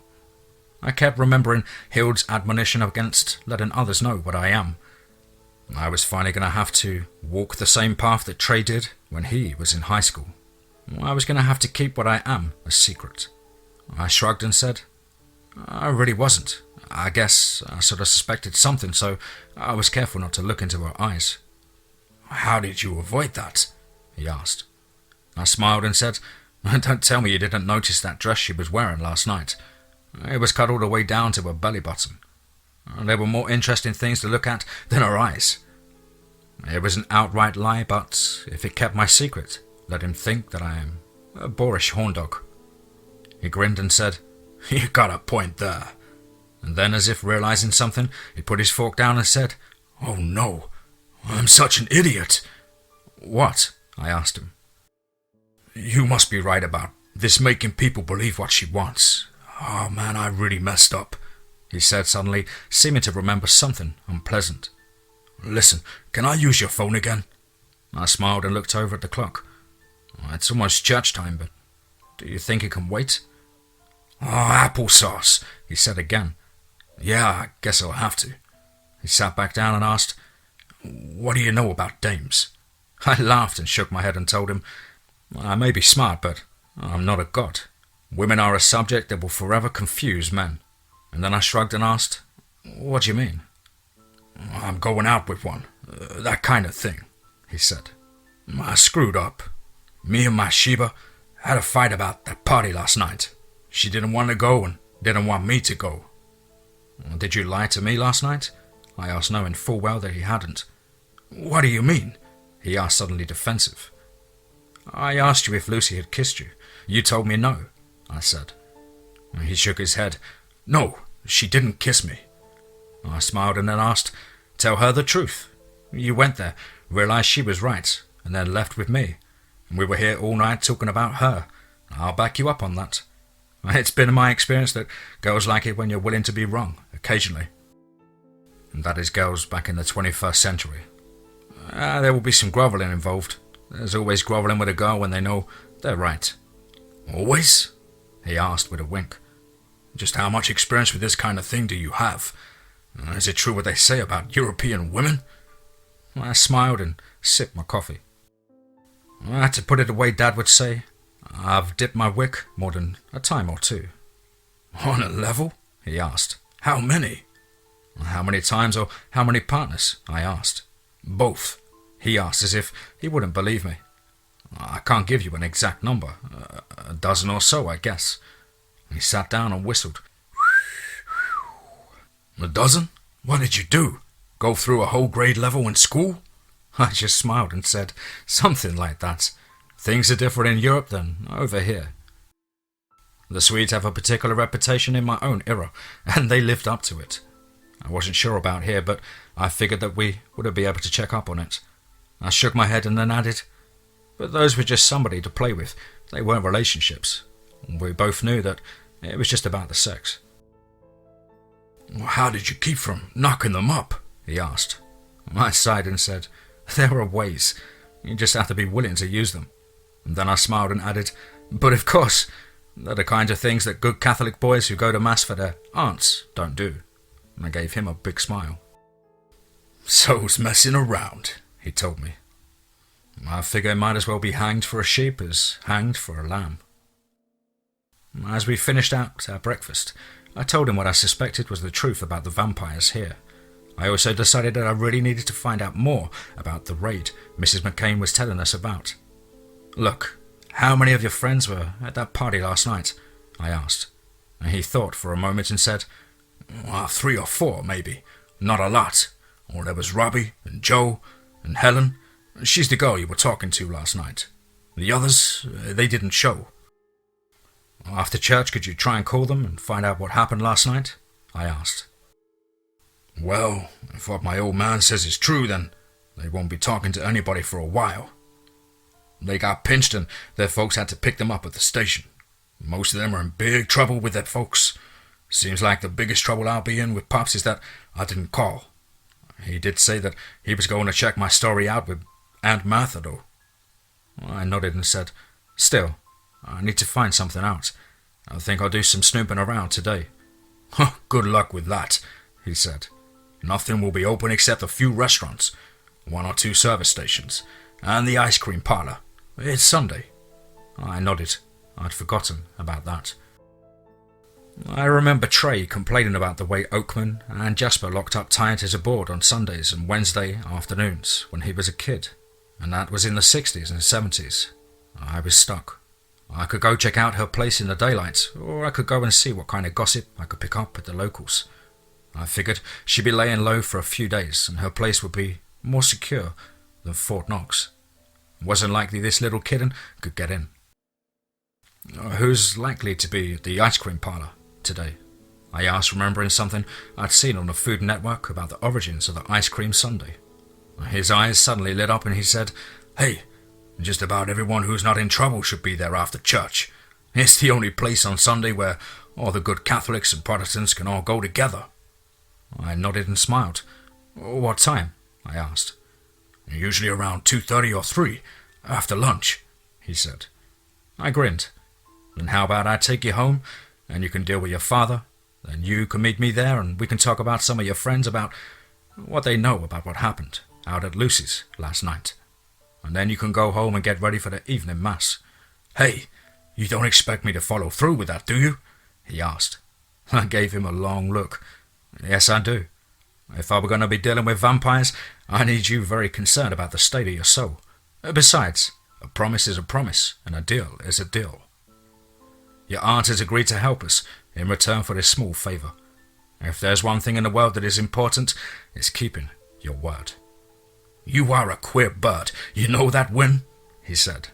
"You have no idea, George. You have no idea," I told him. "Well, I got an idea. Why don't you come to Mass with me?" he said. I shook my head and said, "I'm sorry, not my religion." "Ah, Protestant, huh?" he said.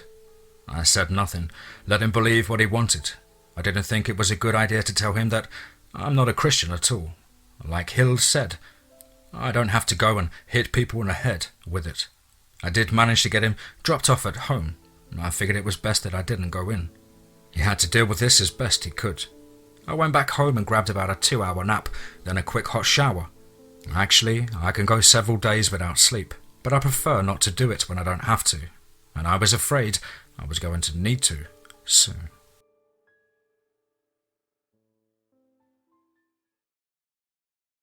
Chapter 4. Let's get straight into that.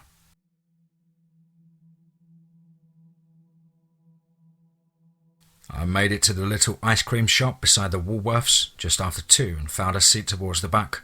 I grabbed a paper and read the story about the raid on the front page of the Sunday edition while sipping my coffee. I have to admit that the soda jerk gave me a bit of a strange look when I ordered coffee. But hey, it was in the 20s outside, and I don't mean centigrade. The coffee was warm and strong. The paper said that there was a raid on a house suspected of being a speakeasy, but nothing about a few errant young adults that were found. I guess the term teenager hadn't caught on yet. And they were returned to their parents and the home was searched, but no illegal alcohol was found. The owner was cited for disturbing the peace and the police left. It sounded like the use of her hidden walls and her mental manipulations had paid off. However, I doubted that she would be likely to get caught a second time. I bet she would be changing her tactics soon. The trick was to find out what she was up to. The idea of dominating and controlling a town this close to a major metropolitan area like DC was ludicrous. It offered too much of a chance of discovery, and she had to be after something else. I was deep in thought when I realized that it was George coming through the door, and there were 5 others with him. I looked up and smiled as they all stopped by the counter and ordered ice cream sodas. I shook my head and asked for a refill on my coffee and ordered a piece of pie as I snagged a larger table in the corner for George and his gang.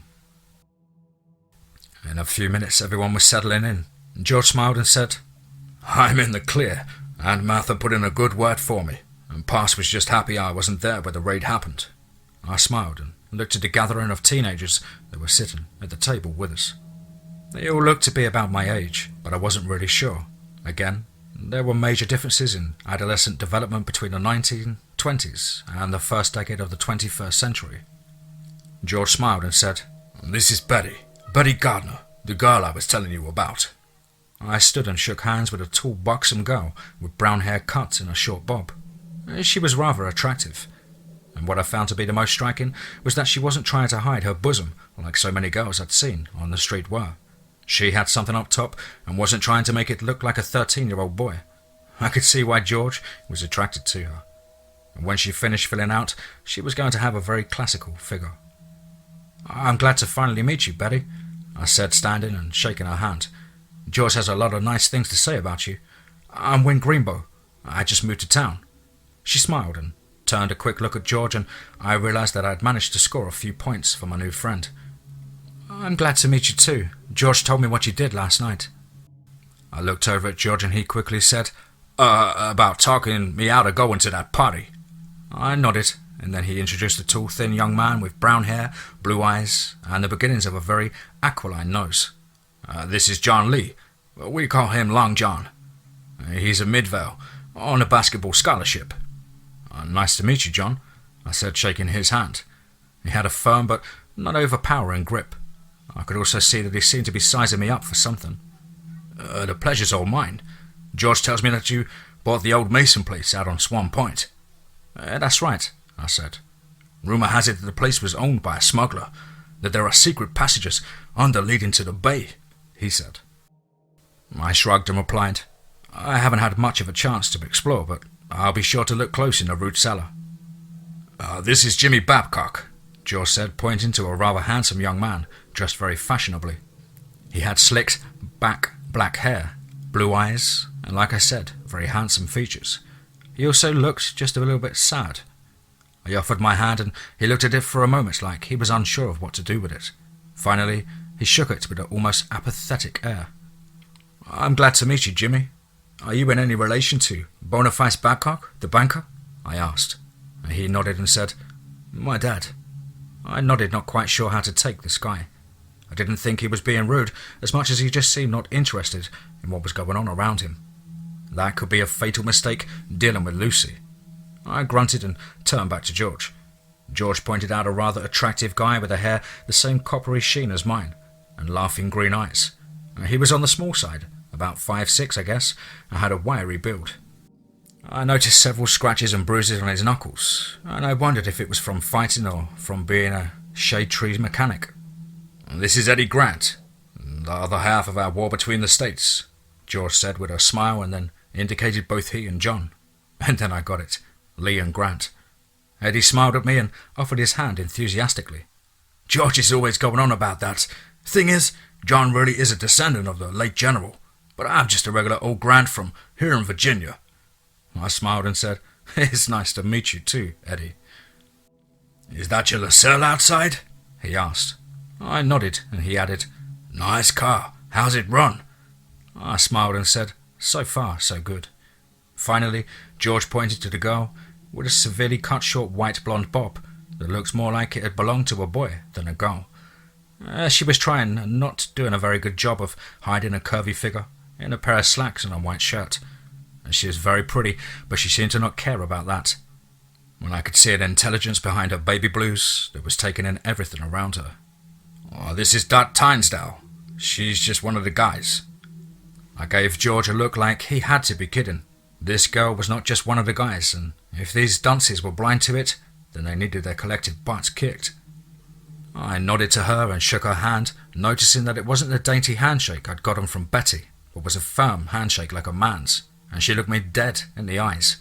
It's nice to meet you, Win, she said. Trust me, the pleasure's all mine, I told her.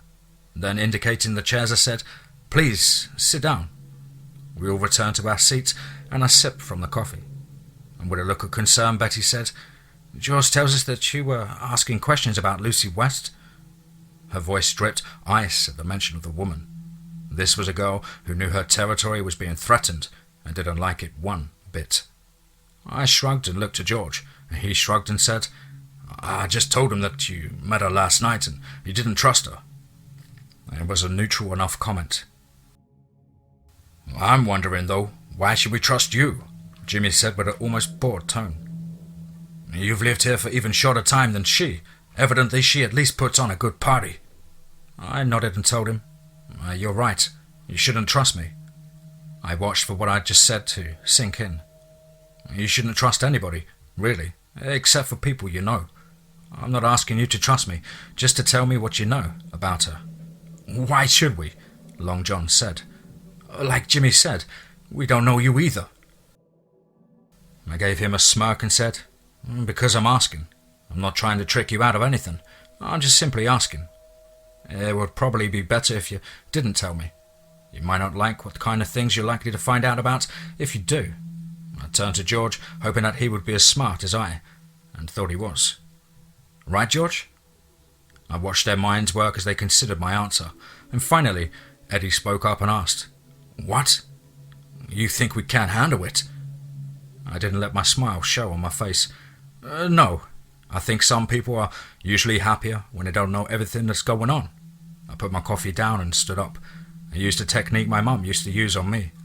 I looked down at Betty and said, "George's really one of the good guys, you know? If you want to keep him, stay away from Lucy West. I've got some things I need to do. If you think of anything I might want to or need to know, tell him. He'll give you my phone number." As I walked out, and I dropped a quarter on the table as a tip and left. I knew if I tried to push them, then that would create too much resistance. In some ways, these guys weren't quite as mature as 18 and 19-year-olds back home. But they still had that rebellious streak in them that we all do. As I pulled away from the ice cream parlour, I saw Eddie standing at the window, watching me pull away. That was at least one. I went home, and there wasn't much I could do really now. George was right, the town was locked up tighter than a drum. I spent the rest of the day exploring the property. And there was actually a large chunk of it, turns out over 200 acres.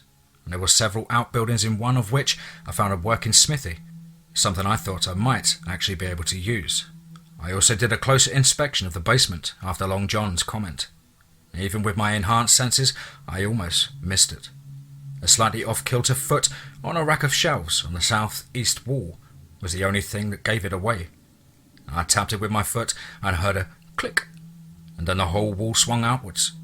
Looking inward, I found a large room with another set of shelves like this one on the opposite wall, and that was set in slightly ajar. Studying it, I realised that as I swung it close to a knot in the pine panelling next to it, it sort of bulged out. I smiled and looked around. It was a very large room and well furnished, complete with several sturdy tables, workbenches and chairs.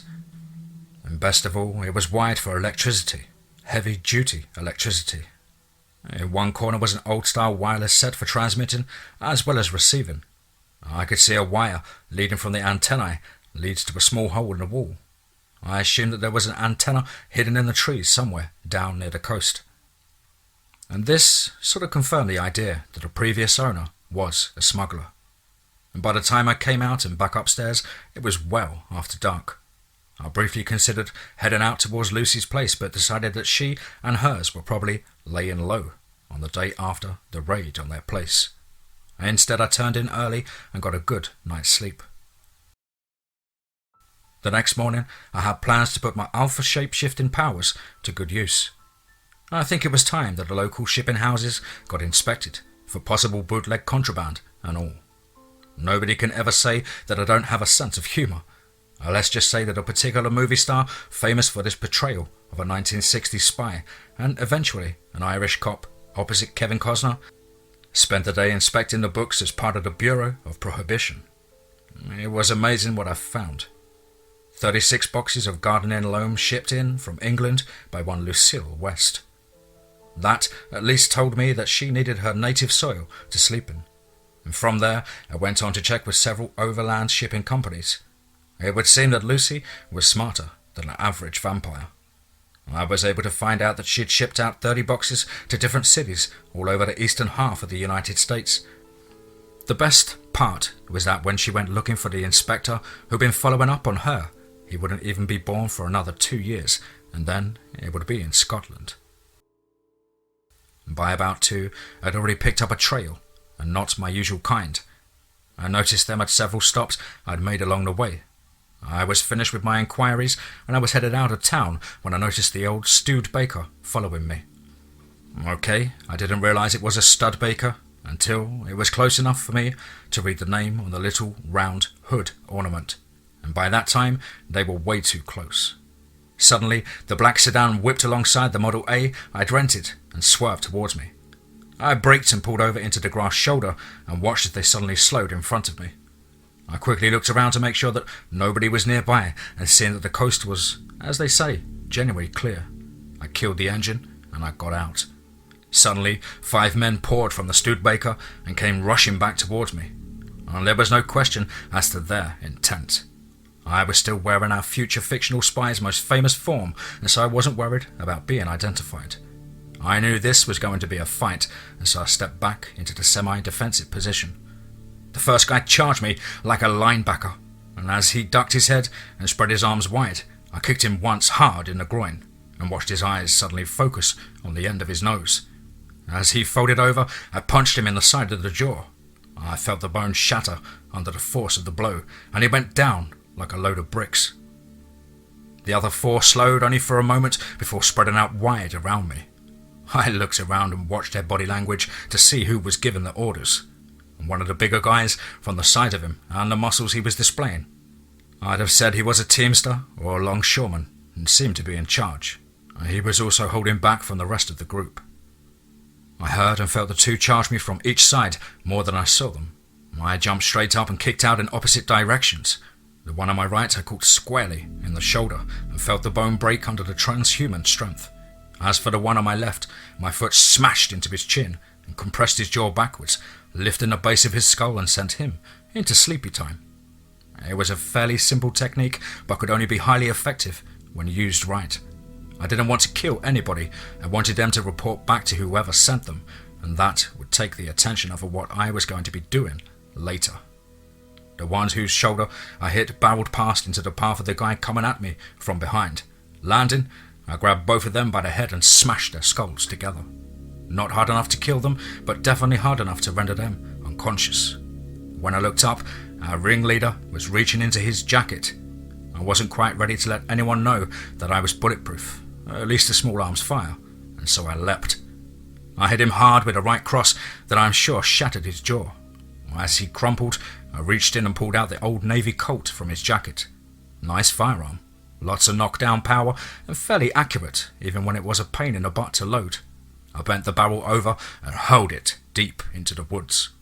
Working quickly, I gathered up all the men and put them back to back in their stud baker, and then with a grin, I reached in and ripped the steering wheel off of its column and laid it in the driver's lap.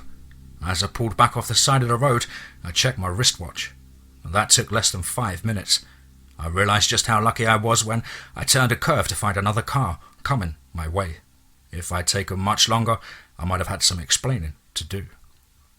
And dropping off the car at the rental place and finding some place to change took longer than I thought. By the time I was back in my normal form and recovered my LaSalle, it was getting late. And there was an old bookstore I'd seen coming into DC that I wanted to visit before I headed back to the Colonial Bay. It was a little hole-in-the-wall type place over on F Street, just around the corner from the Ford's Theatre. As I entered the old place, I couldn't help but feel the tingle of magic around the building. I let my eyes slip into my other sight, and I could see 2 or 3 lines of eldritch forces snake around the rooms as wards and charms. Each of them led back to the oldest gentleman sitting behind the counter, reading what looked like the latest issue of Weird Tales. He was a massive and muscled man, not what you would expect in a bibliophile, and with a heavy blonde moustache and bulbous nose that showed the spidery traces of blood vessels along its base. He had a clear brown eyes and a thick mop of straw-coloured hair that seemed to refuse to submit itself to the will of a comb or brush. His suit was of brown tweed and gave the impression of someone who took meticulous care of it. His hands were massive, and I noticed calluses on them, like someone who was not accustomed to hard work. I cast my eyes about the room. There was some kind of ward obscuring most of the books, but I was able to see through them. This was the kind of place that my sister-in-law would love to find. A bookshop full of actual magical tomes. I walked up to the old man and said quietly, "Excuse me." He looked up from his magazine, as if he was just noticing that he had a customer for the first time. A slightly panicked look came across his face as he looked around the room as if to see why he hadn't been warned, and why the wards hadn't gone off. And then his eyes came back to rest on me, and the most astonished visage came across his face, as if he couldn't believe what he was seeing. He finally found his voice, and it was deep and melodious, like a large bell when struck. "Can I help you?" The accent was upper-class New England, and there was an underlying hint of worry and maybe fear to it. "Yes," I said carefully. "I was wondering if you had any books on dealing with the undead." Again, the startled look came across his face. "I beg your pardon," he said carefully, almost giving me the impression that he had been offended. "The undead, Nosferatu, Lamia, vampire?" I asked again. Now what would an impressive young man like yourself want with such a tome? He asked, getting off his chair and coming around the counter. He navigated his bulk through a passageway rather easily, as he seemed to size me up and down. I raised my eyebrow and looked around the room, and finally I said, I'm a student of such matters. It's something of a vocation, you could say a calling. A rather unusual calling in this day and age, he said as he slided down one of the wide aisles of books, and finally he reached up and pulled down a huge tome and handed it to me. The collected works of Ossenfelder, Berger, von Goethe, Coleridge, Byron, Polidori, Reimer, Le Fanu, and Stoker. I looked at it and shook my head. Sighing, I said, I've read all of these. I'm looking for something more practical. Again, he seemed to study me with those brown eyes as his bushy eyebrows knit closely together. Practical? He asked. We are talking about legend, boy. There's nothing practical about phantasmagoria. I nodded and tried to be polite. I got the feeling I was undergoing some kind of test. The problem was that I was on a deadline. If I took too long, I'd never make it back in time for the last ferry to Colonial Bay. I mean something scholarly, I told him. Something that might be anthropological in nature. He chuckled and said, Anthropological? Now that's a big word for one so young. He seemed to think for a moment and took me down yet another aisle full of books, and this time he pulled something from one of the lower shelves and handed it to me. It wasn't quite so large nor so well bound. It reeked of dust and disuse. But my other sight told me that there was some taint of magic to it. I opened it to find the title page, A Metaphysical Study of the Aether and the Manipulations of the Physical World and the Body, by J. Williamson. I ran my finger along the silvered script and felt a slight tingle along my arm. There was a charm built into the book, with silver as the major component. I looked over to see the store owner staring at me expectantly, his hand in his coat pocket. I serendipitously sniffed the air and smelled of gun oil and silver coming from his direction. I smiled and ran my finger along the ward and nodded, and then looking at him I asked, Did I pass your test? Without taking his hand from his pocket, he backed away slowly and gave me the strangest look. Exactly what are you? He asked. I am my father's son, I told him. I stand between humanity and those that would free and chain. I quoted our commission given to us by Freya. You are not entirely human, he asked. I shook my head and said, No, my mother is an Alpha. His eyes seemed to bulge at the knowledge. Nordic elves! But you crossed cold iron to get in here. I raised an eyebrow and asked, Am I unwelcome in here? Putting the book down on the shelf, I raised my hands. I'm not here to hurt you. I found this place and hope to find information on vampires. The small town where I live is being plagued by one. I was looking for information on the best way to get rid of her. Why would one such as yourself want to get rid of a vampire? He asked slowly, retreating so that the counter was between us. Because she threatens the lives and livelihood of the town, I said, moving towards the door, suddenly having a very bad feeling about this place. And why should that bother one of the dark breed? He asked. And there was the term I'd yet to encounter. Dark breed. I questioned, reaching for the door, and suddenly I found it locked. I looked back at him and put my hands down at my side. Look, I don't mean you or anyone else any harm, but you're starting to worry me that you're about to do something unwise. If you just let me out the door, then I'll be on my way and won't bother you again. Again, his eyes narrowed. What are you? He asked again. I felt something brush against my mind shields, something far less powerful than Lucy's own mental abilities. It reminded me of some of the minor chi abilities I'd encountered in a few very advanced martial artists, and the occasional dabbler of the mystic arts. His will was powerful enough to reach across the room, but it was ineffective against my own natural training. I shook my head and said, I'm out of here. I reached for the door and felt the knob burn in my hand. I ignored the brief flash of pain and twisted the handle completely to the right. Putting my other hand against the frame, I pulled, and with a loud popping, the handle, the plate, the entire lock came out of the door. I dropped the crumpled mess to the floor, reached into my pockets and dropped a $10 bill with it. That's for the damage. I strode out into the gathering darkness, cursing my luck for what had just happened. And sliding behind the wheel of my Laselle, I realised that I was not going to make it to the ferry on time. I was going to have to either wait it out in DC or drive all the way to Richmond and then loop back to Colonial Bay. I decided an overnight stay in the nation's capital wasn't such a bad idea, and I knew exactly where to stay.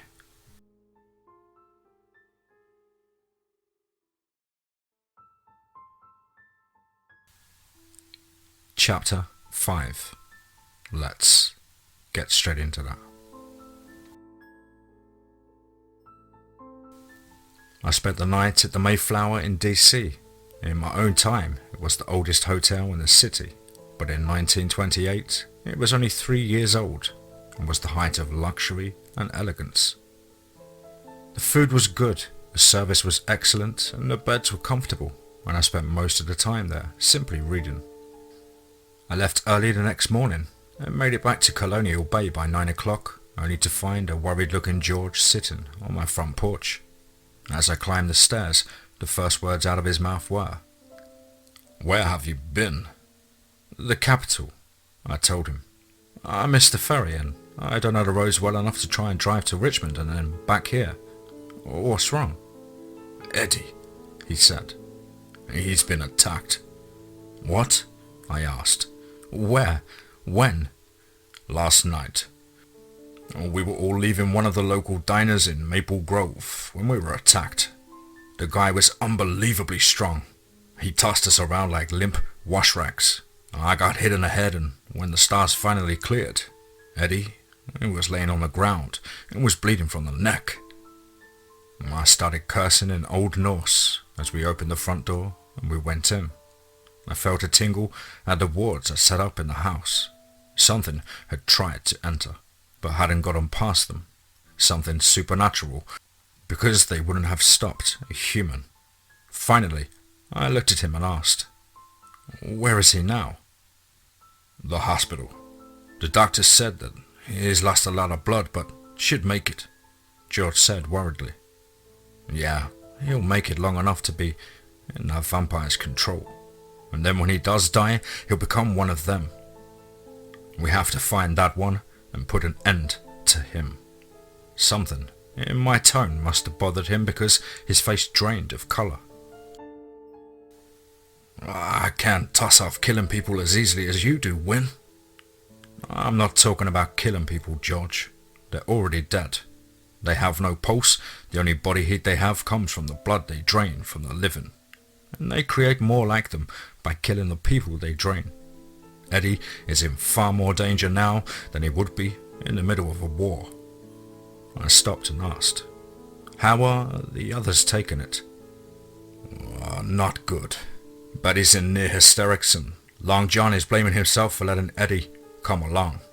Dot's about to chew nows though. I think she's kinda sweet on Eddie." I laughed at him and told him, "You guys really don't understand women, do you? Of course, she's sweet on Eddie. They've both got the same kind of inquisitive mind." "Dot's got an inquisitive mind?" George asked. I gave him a long look and then nodded. "I hate to break this to you, George, but women are people too. I know they just got their vote and all, but they're people too, and they have lots of loves and likes and hates just like you do. They just express them differently. Right now, Dot's probably the most dangerous one of us all, and is likely to be in the most danger as well. We got to find that vampire and put an end to him permanently, or we will lose Eddie and probably Dot too." I put my keys on the board and started walking through each room around the outer walls of the house, looking for where the area where something had tried to breach the ward. I finally found it at the door to the cellar. I reached out and touched the door and felt it was ice cold. Whatever had tried to come in was still down there. I nodded towards George and held my hands out in a wait here motion. I slipped back into the main living room and to the altar I had set up and grabbed the hammer I used the other night in the woods. I also picked up my bag of stakes and grabbed the Civil War era cavalry saber that I used to holler the V for worship when I blessed the hammer. It wasn't a very good sword. The tang at the end of the hilt was loose. It was just something I'd picked up in an antique shop while out shopping, but it did the job until I could get a better one. And coming back, I noticed that George had a crucifix out and was holding it. I smiled, handed him the saber and pulled the door open. And immediately, both the hammer and the crucifix began to glow with a soft white light. I reached out and flipped the light switch and watched the 100-watt iridescent bulb flare into a harsh light, overpowering and drowning out the light of the hammer and the crucifix. Below, I could hear something and someone scramble to the cellar. The smell that was wafting up was one of death and decay. I looked back over at George, who was obviously remembering the events that night coming from Lucy's. He swallowed hard and nodded. I noticed his knuckles on the saber were almost stark white. I led the way downstairs, noticing the scratch marks and burns on the inside of the door. Those wards were designed to draw heat from one section of an object and concentrate it onto another. Evidently, I needed to extend my wards further down in the house. As I stepped off the landing, I listened to the sounds of someone scurrying back into the hidden room I discovered not long ago. I walked over to the wall and put my hand on the shelf that hid the door. Looking back at George, I nodded again and motioned that the door would swing outward. He looked a little surprised and then nodded. And with a quick touch with my shoe, I pushed the little force foot back and heard the click of the locking mechanism. As the whole shelf swung outward towards George, I heard movement in the other room. And with a guttural sound, a dark form flashed out of the room towards poor George. I reacted instinctively and lashed out with a side kick. I felt it connect with his body and watched as he was hurled across the basement and into the far wall. He hit it like a shot, slid down the wall, and lay stunned for a second, holding his ribs. If he'd been human, or at least mortal, then he'd been dead or close to it. I took a moment to study him carefully. He was short and stocky, obviously built for strength and power. Barely clearing 5.5 feet, he was almost as broad as he was tall. His hair was dark brown and his eyes were blue. He had the classical nose that was considered the height of aristocracy in Britain during the Victorian era. As he stumbled to his feet, his eyes blazed a sickly yellow and darted between George holding a crucifix in one hand and the sword in the other, and me standing there with a hammer. He flashed his fangs and growled as he began advancing on me, not seeming to recognize the hammer in my hand as being as much of a threat to him as the crucifix. I drew the hammer back and as if to swing, and he rushed me. I felt the vice-like grip grab my wrist to hold the hammer at bay while the other latched down on my left forearm. He lunged his face forwards towards mine, and I ducked my chin and lashed out with a powerful head-butt. Not letting go, he jerked his head back and I shook it as if to clear away the lights that had been dancing before his eyes. Up close, I could smell his breath, dank and fetid like rotting flesh. It turned my stomach. I twisted so my body was between him and George, and then I flashed my own fangs at him. I could feel the tiger begin to take hold of my personality as Freya's commission exerted herself. And this creature, this vampire, was a threat to the humans around me and had to be dealt with. And with a grim smile, I twisted my free hand around to grasp his forearm and began to squeeze slowly, as I slowly brought the hammer down towards his face. He seemed to sense the danger as the head of the weapon began to glow with the same white light as George's crucifix. He looked up at the descending symbol of Midgarth's warder, and his eye grew wide with terror and discomfort. Now he was pushing with all of his might to hold it away from his face. He tried to pull his other hand away from mine to use it, but was unable to break free, and with a quick yank, I lifted him off the floor and set him back down so that he was now between George and me. And over his shoulder, I could see my friend advancing the saber in his hand drawn back for a thrust, terror etched in his eyes. As I brought the hammer inexorably down towards the vampire's face, he began to squirm and twist, trying to get away from the glowing tool. And suddenly his body stiffened as I felt the blade of the saber slice into my shirt and bounce off my skin. In his fear and panic, George had put all of his weight behind the thrust, and it went clean through the vampire's body. And with a scream of rage, he tried to twist out of my hands to grab a hold of the foot of the steel sticking out of his chest. I forced the hammer down into his face and could see the smoke rising from the burning dead flesh as he collapsed to his knees. I let go of him, and his hands went to his burnt face, trying to stop the pain. I quickly switched hands with the hammer and reached behind him and grabbed the hilt of the blade. In a single motion, I drew it from his body, stepped to one side, spun, and brought the blade down against the back of his neck. Now, don't let anyone tell you that it's easy to remove a limb with a single stroke of a blade, especially one as worn and as dull as the saber in my hand. Most historians will tell you that the reason the guillotine was invented was because even a swordsman or axeman sometimes had to make more than one stroke to execute someone whose head was on the block. It is said that the headsman had to chase Mary Queen of Scots around the courtyard just to finish her off after his first stroke failed to kill her. But when you can't exert enough force to toss a bulldozer, it's somewhat easier. And with the sound of a wooden bucket hit in the ground, the vampire's head toppled to the floor as the blade buried itself into the concrete.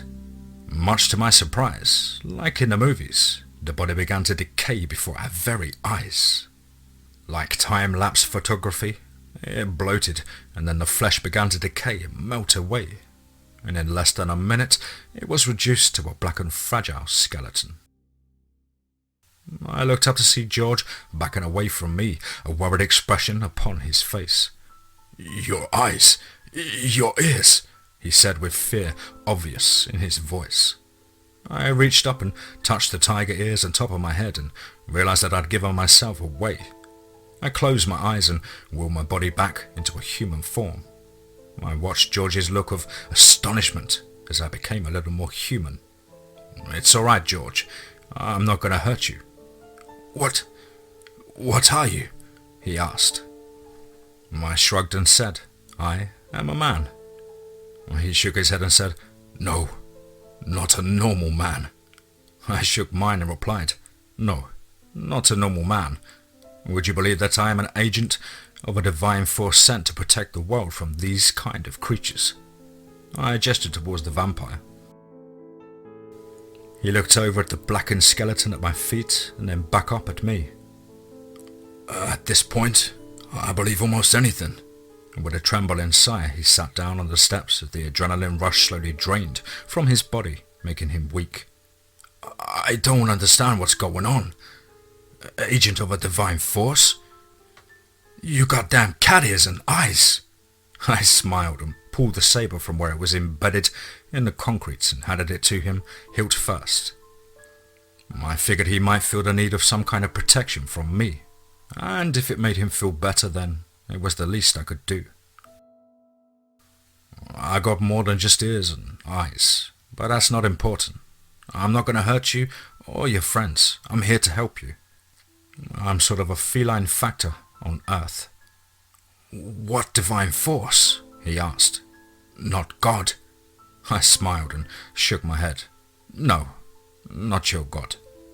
He looked at the hammer in my left hand and said, "That's what you meant by the hammer not working for me."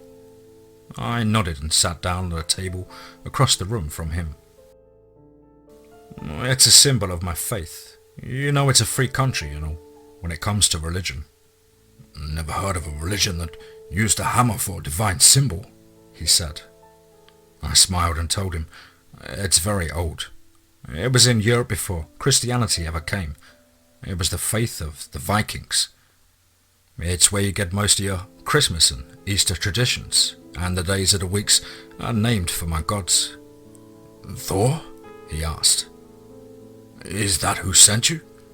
I nodded and said, yes, Thor. Thor is one of my gods, but he is not who sent me. And I'd really rather not reveal too much. The more you know, the more danger you could be in. I'd say we're already in a great deal of danger. I mean, Eddie was attacked and now you? He told me. I nodded and said, yeah, Eddie was attacked, but when people like Lucy figure out that I'm more than what I appear to be, they're going to come after me harder, and some of them may go after my friends to find out what they know. Then thinking back to my reception at the bookstore, I added, and I'm not so sure how some people on this side of the fence are going to feel about me. What do you mean? He asked, looking up. I could see his pupils shrinking back to normal size as his breathing and heart rate began to slow. The shake was starting to leave his shoulders. Yesterday, I had an encounter with someone who was convinced that I was one of the bad guys. I barely made it out of the place without having to hurt somebody, I told him. You worry about hurting other people or other people getting hurt a lot, don't you? He asked. Are you afraid of losing control? I smiled and shook my head. No, I'm not afraid of losing control. I was born the way I am and have been controlling it since I was old enough to walk and to sharpen my claws on my mum's drapes. It's part of me, like an arm or a leg. I worry about hurting other people because I have a great deal of power, and if I'm not careful how I use it, then someone could get hurt. It has been said that with great power comes great responsibility. I believe that because I live it every day. Exactly. What kind of power? He asked. I smiled and said, it's best that you don't know everything. I'm stronger than a normal man. I'm harder to hurt and my senses are keener. I have other abilities too, but those are the kinds of things that tend to worry the good Catholic boys like you. But you should know that, like I said before, I won't hurt you or your friends. I let him sit and think about what I had said as I gathered up the remains of the vampire and thought carefully about what had happened. That's the second person you've killed in less than a week, he said.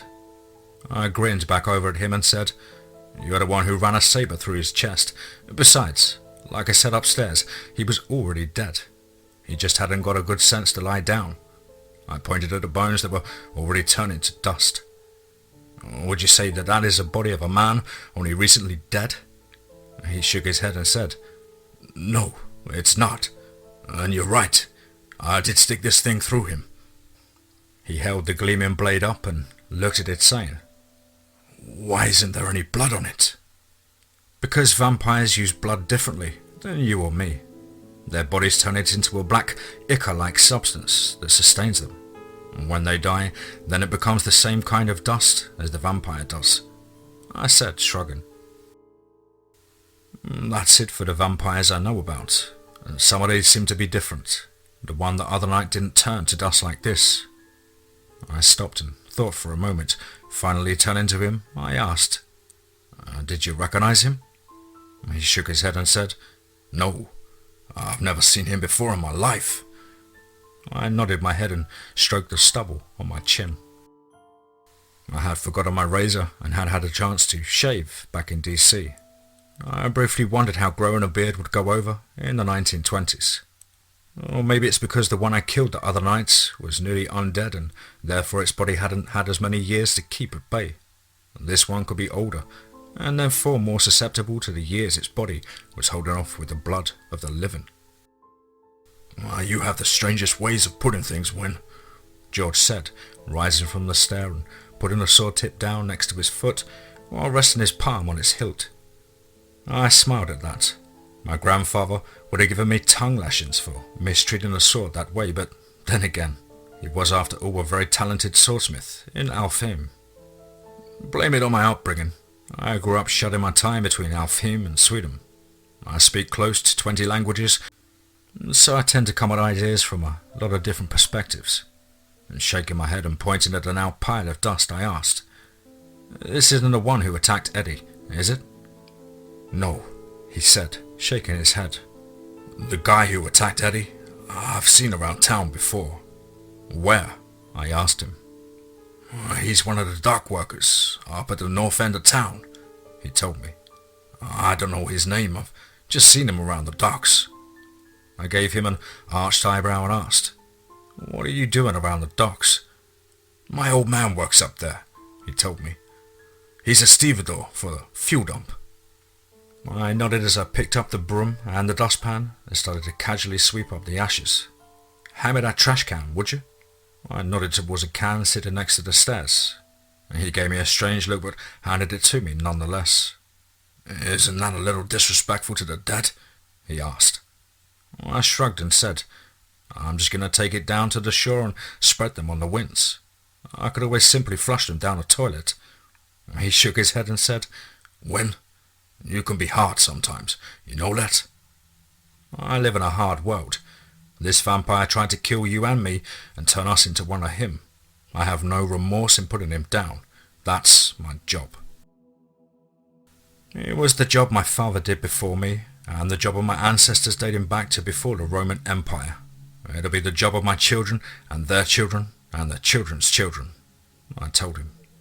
Since he was beginning to learn what I am, then he might as well get used to dealing with the fact that I am bound by a code much stricter than anything he could ever imagine.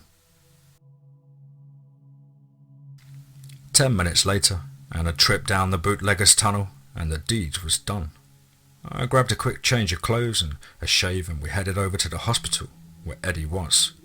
I could tell what room he was in based on the general complaining I was hearing from it. Having sensitive ears at times can be a real blessing. Actually, a Magecat's enhanced senses were both a blessing and a curse at times, especially the sense of smell. Memory is linked closely to smell, and let's face it, some people just stink, literally.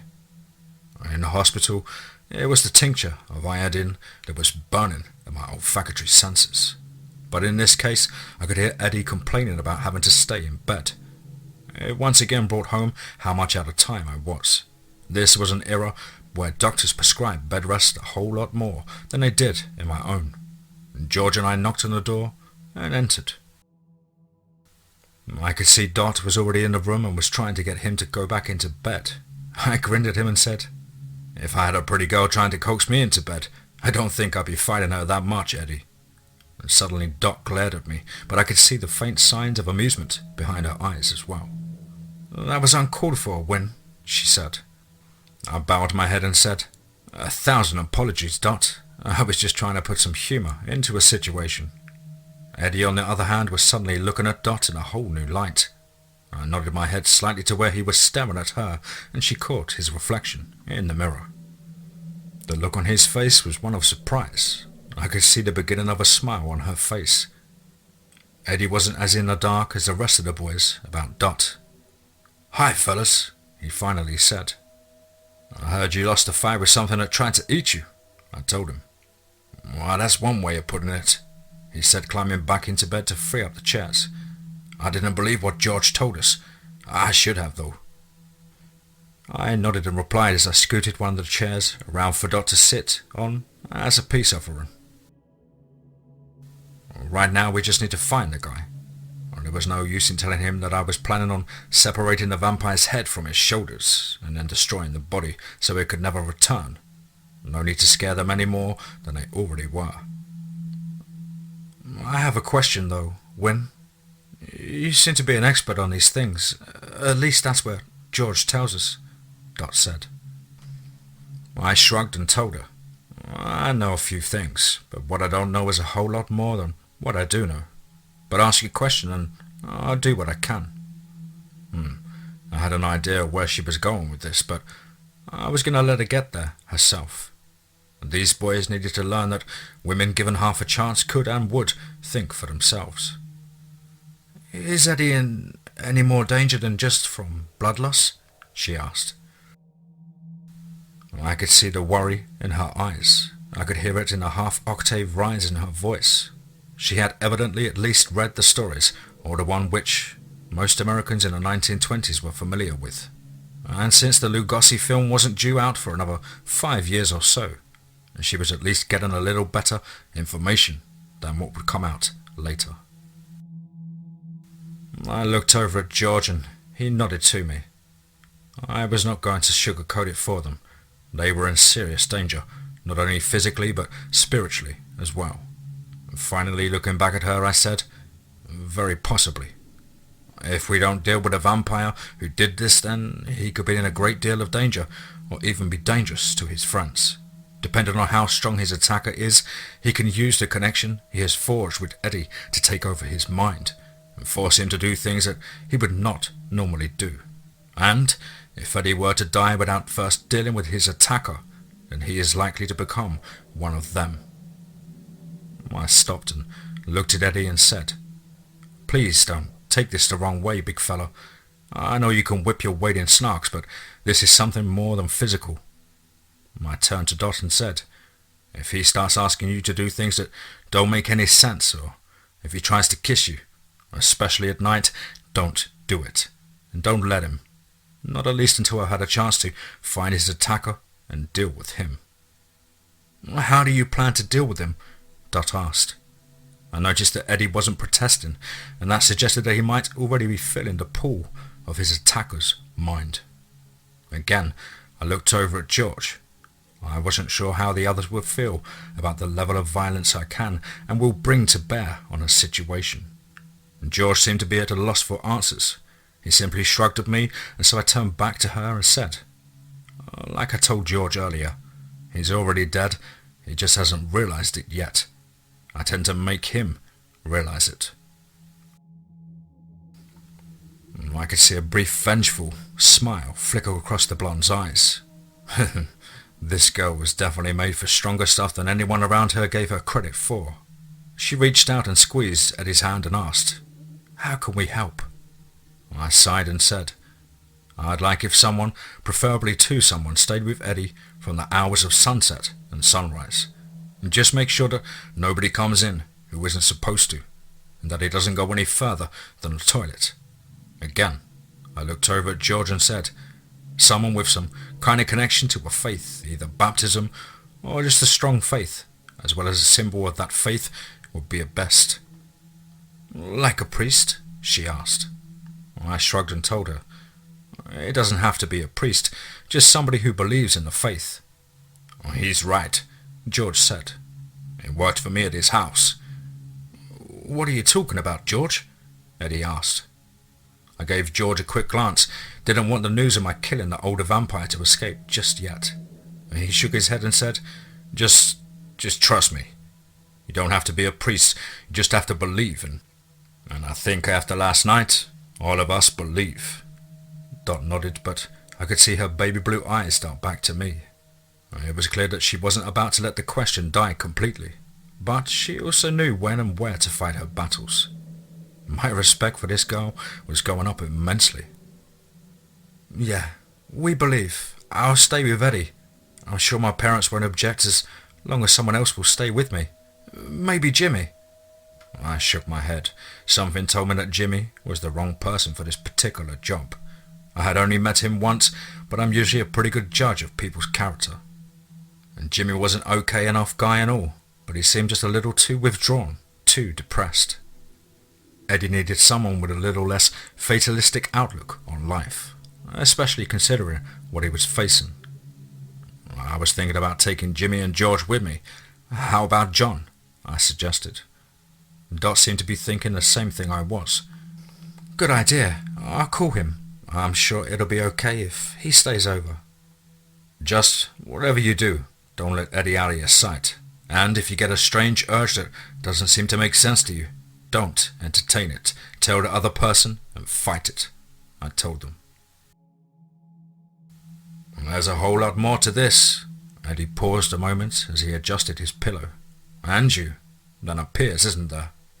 I smiled and nodded. I got the feeling that he and Dot were really the smartest two out of this bunch. I nodded and said, "Yeah, there is, but The less you know about that, the safer you're likely to be. Just ask George." George nodded and gave a wan smile. "Trust me, guys. He knows what he's talking about, and you don't want to know." I chuckled and told them. I wouldn't go so far as to say I know what I'm talking about. I just know a little more than you guys. I told them as I looked down at my watch. "Look, I want to check some things out before tonight. I need to get out of here. Give John a call and keep George informed. George, if you don't mind, see if you can get in touch with Jimmy. I'd like you two to help me pick out the guy who attacked Eddie. I don't want to make any mistakes here." He nodded and asked, "Well, how can I get in touch with you?" I thought for a moment and finally decided on a perfect place for a rendezvous. "Well, how about the ice cream shop at 3? If I don't hear from you, I'll figure something has happened to you and come looking for you to make sure you're safe." "He's a big boy, Win. He can take care of himself," Eddie said. I smiled over at him and said, "Still, I'd like to make sure my friends are safe. It's what I do. And just like you have to make sure that everybody knows you can take care of yourself."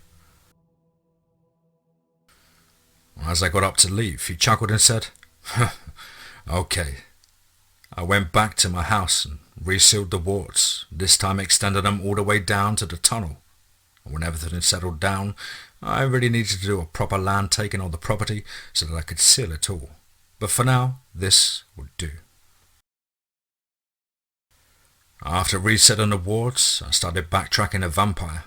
I followed the tracks to a small cove that cut into the property, and there I found where a boat had come to ashore, and a second set of tracks around the area where evidently the vampire had disembarked. I briefly wondered if the second set of tracks meant that he could not cross water under his own power. Somehow, I doubted it. It did, however, create something of a problem for me. I couldn't track him any farther. The water wouldn't carry the scent, and boats don't leave tracks. Frustrated, I headed back home. I needed to find out where the vampire was based. I suspected that Lucy would like to keep her forces close at hand. They might be staying at her place, but now that she knows that we know what she is, that would not be a wise course of action. I got the impression that Miss West was much smarter than most people gave her credit. Something told me that she was definitely a woman ahead of her time. I simply wished there was some way of dealing with her the way it was done back in my home reality. The agreement, commonly known as the Covenant, would go a long way in smoothing out this situation. But I got a feeling that it wouldn't work here. It took someone willing to be ruthless in its enforcement, and I was just one man. I couldn't cover the whole world. I cut across the property to get back to the house. I wanted a chance to see some of the land that was mine. I needed to get to know if I was going to claim it. It was actually a very large piece of property, and I knew I was eventually going to have to take the time to walk it. And there was quite a bit of coastline property as well as the wooded areas.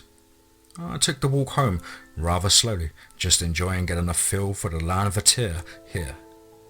Having a good relationship with the spirits of the land is always a good idea for any will worker. If that relationship is good enough, the very spirits themselves would rise up to defend the people, like happened in Iceland. It was nearing 2 o'clock by the time I got home, and my stomach was telling me it was time to eat. As I entered the backyard, I spied a black sedan sitting across the street.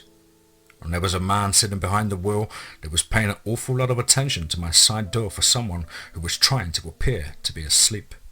My God, how was it I was attracting so much attention? I shrugged and decided to deal with it as it came. There was no use starting a brawl in the street. I unlocked my side door to my house and went on in, not worrying about it. As I entered the house, I cast my senses out. I may not worry about it, but I wasn't going to be stupid. Someone else had already tried to invade my house once, and so I wasn't taking any chances. After a few seconds, I could tell I was alone. Nothing besides me was breathing inside the place. I had told Mrs. McCain that I may not be home last night, so not to worry if she came in and found me gone this morning. I told her I was out looking for colleges in the DC area, and that should have covered for me being gone for a while if I needed it. I took the lid off the round cake cover sitting on the table and found a stack of homemade biscuits and a bowl of fried sausage patties. Checking the fridge revealed a pitcher of sweet tea. The perfect lunch. Hey, I may have been raised in Sweden, but my dad was an Alabama boy from way back. As far as my family was concerned, this was good eats. About the time I settled into my first sausage and biscuit, there was a knock at the door. I should have known better. I set the glass of tea in the fridge, covered my plates and went out to check it. And when I pulled back the curtain to peer out, I saw a tall man with a head of thick black hair and deep blue eyes. He looked to be in his mid-30s and was whipcord thin. He was dressed in an expensive dark three-piece suit and had a black fedora in one hand and what looked like a cane in the other. I could smell the silver on the latter through the door. I opened it and said neutrally, "Hello." He smiled and looked me up and down. I could feel more than just his eyes reaching out to take my measure. Something seemed to probe at my mind and my very soul. "My name is Joseph Drew. Are you the young man who was in Dunstan's Bibliothèque and Antiquities yesterday afternoon?" I looked him up and down again and said, "As a matter of fact, I am. I can't say much for the service or the hospitality of the place, and I'm not likely to recommend it to my friends or acquaintances any time in the near future." I did not, however, open my door any wider. I didn't fully trust anyone from that store right now. "What can I do for you, Mr. Drew?" He nodded and said, "I apologize for that. You startled the clerk and he did not react well." I smiled and asked, "Would you mind telling me how you found me, Mr. Drew?" "If I could come in, maybe we could discuss it," he said. "I was just about to head out to a little restaurant in town for late lunch, Mr. Drew. If you would like to join me, we could discuss it there," I told him. It wasn't entirely the truth, but after the recent attempts of incursion, I wasn't about to let someone I didn't know inside my wards, especially if they were representing a person or group who'd recently tried to trap me. I also wanted everything out in the open where he was more likely to stay on his best behaviour. He seemed to consider the offer. I knew that he was thinking about the same thing I was, and he smiled and said, "Well, if you would let me buy your meal as some sort of small recompense for the way you were mistreated, maybe we can discuss it. The people with whom I work are genuinely interested in finding others with similar goals as ours." I nodded and said, "Very well," I said. "I could at least listen to what you have to say." As I came out onto the porch, he backed away, putting the cane to the ground to support his weight. I noticed then that he had a severe limp. 15 minutes and 2 cars later, we were sitting in a little table in the back section of a local restaurant awaiting our meals. It wasn't far from the ice cream shop, so I could get there on time. "Exactly what can I do for you, Mr. Drew?" I asked. "You told Martin, our clerk, that you were having problems with a vampire. We are curious as to what would make you think that such a creature really exists." I smiled at him and said, "You mean besides the fact that I've already dealt with 2 locally, met a 3rd, and a group of my friends was attacked by a 4th? The fact that your bookstore is covered in mystical wars to hide its true nature, and both you and your friend Martin carry firearms with silver rounds, and your cane has a silver core, probably the plated blade? You at least believe in lycanthropes, if not vampires. Martin himself attempted a crude form of telepathy or mesmerism against my mind, and you smell of magical wards and a talisman, Mr. Drew." He chuckled to himself. "You have a keen nose and mind, mister." He suddenly realized that he had failed to get my name. "Greenbow," I said. "Win Greenbow." An unusual name," he told me. "It serves its purpose," I replied. He asked, "Exactly what are you, Mr. Greenbow?"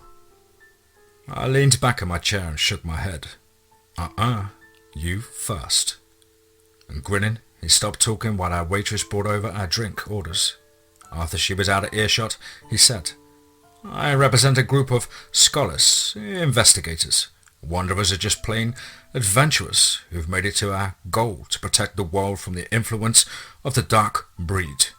We call ourselves the Recondite Order." "I've never heard of you," I said. "We are what's left of a war with an organization once called the Directive.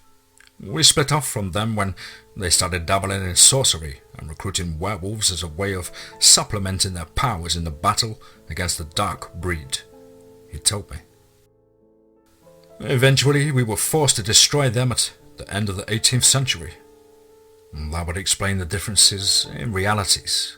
In my home reality, the Directive's power wasn't broken until the beginning of the 21st century." I nodded and said, "I've heard of the Directive. Nasty bunch of sorcerers who were bent on destroying anyone that was not part of their power structure." He raised an eyebrow and said, "Where would you have heard of such an organization?" "Because it's my commission to stand between humanity and those that will free and chain Mr. Drew.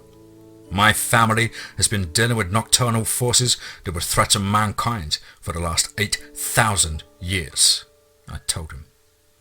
"Who gave you such a commission?" he asked. "Let's just call it a divine being and leave it at that. I found that some people around here start getting nervous and trigger happy when their favorite religious beliefs are challenged," I said as I nodded to where the waitress was coming with our meals. We both sat quietly until the meatloaf and mashed potatoes were delivered and the waitress left, and finally he broke the silence. "My organization works closely with certain factors inside the church. Perhaps we could be of service to each other." I stayed neutral at this mention of the church. My mother still had a grudge because of Charlemagne's execution of 6,000 Saxons for refusing to convert. She was there at the time and barely escaped with her life. Me, I was at least willing to listen, even though I was more inclined to follow my mum's lead. I shrugged and told him, "Several of my friends were attacked last night. Some of us are going after the vampire who did it this evening, and afterward we're going after the queen vampire. You're welcome to come along." If he was going to offer help, let's see how far he would go. He raised an eyebrow at the invitation and then nodded. "Okay, tell me what's going on. I can call my people and get some help. Although if the lead vampire is a woman, I don't see the need for much help." I shook my head at him and said, "How did you ever live this long? What is it with people around here underestimating women? You think she is dangerous?" he asked. "I think she's probably more dangerous than you give her credit for," I told him. "Tell me about her," he said. And so I did.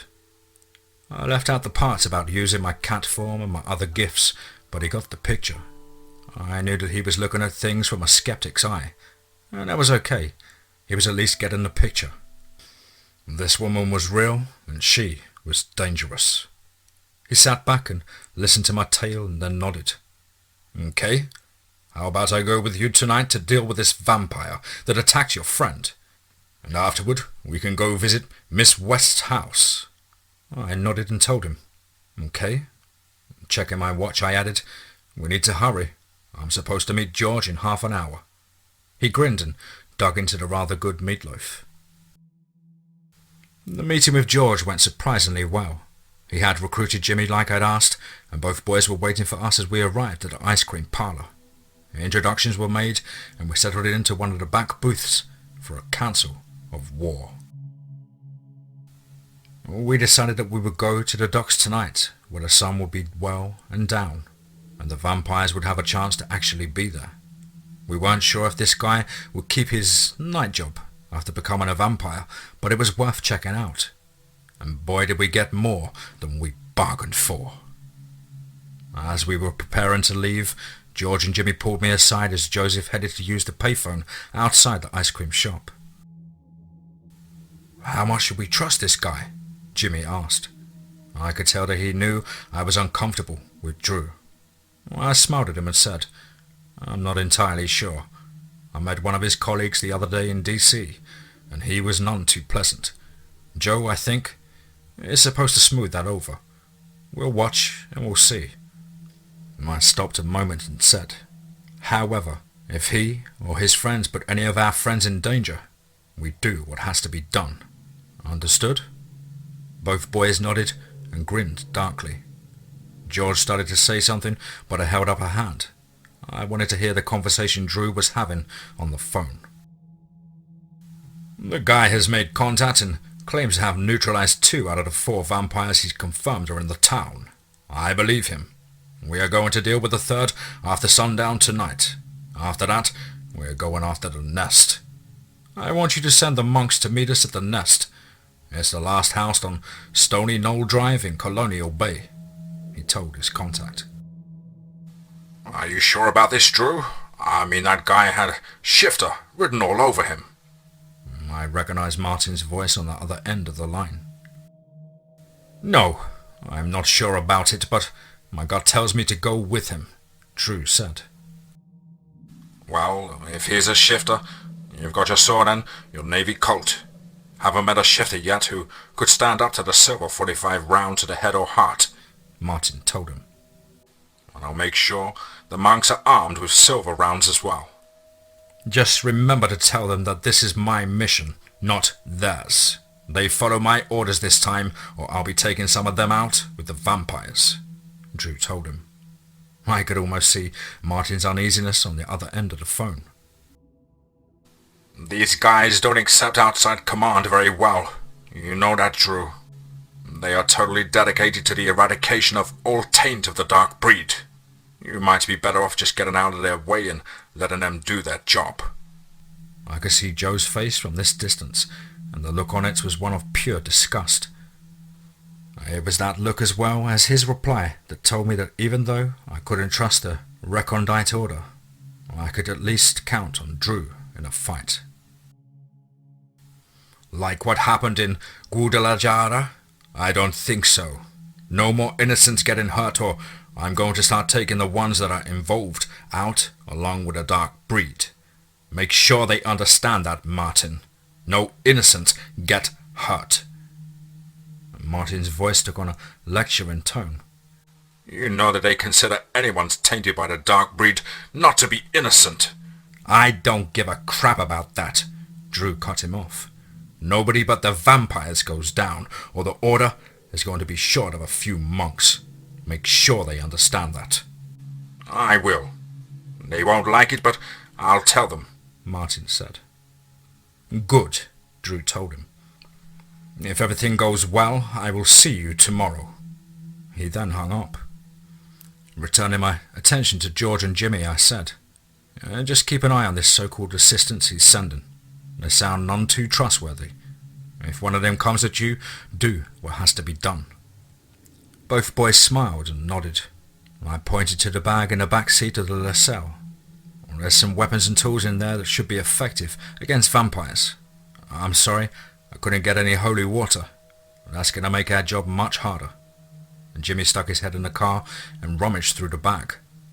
There's nothing in this bag but some garlic and tomato steaks and a couple of crucifixes, he said.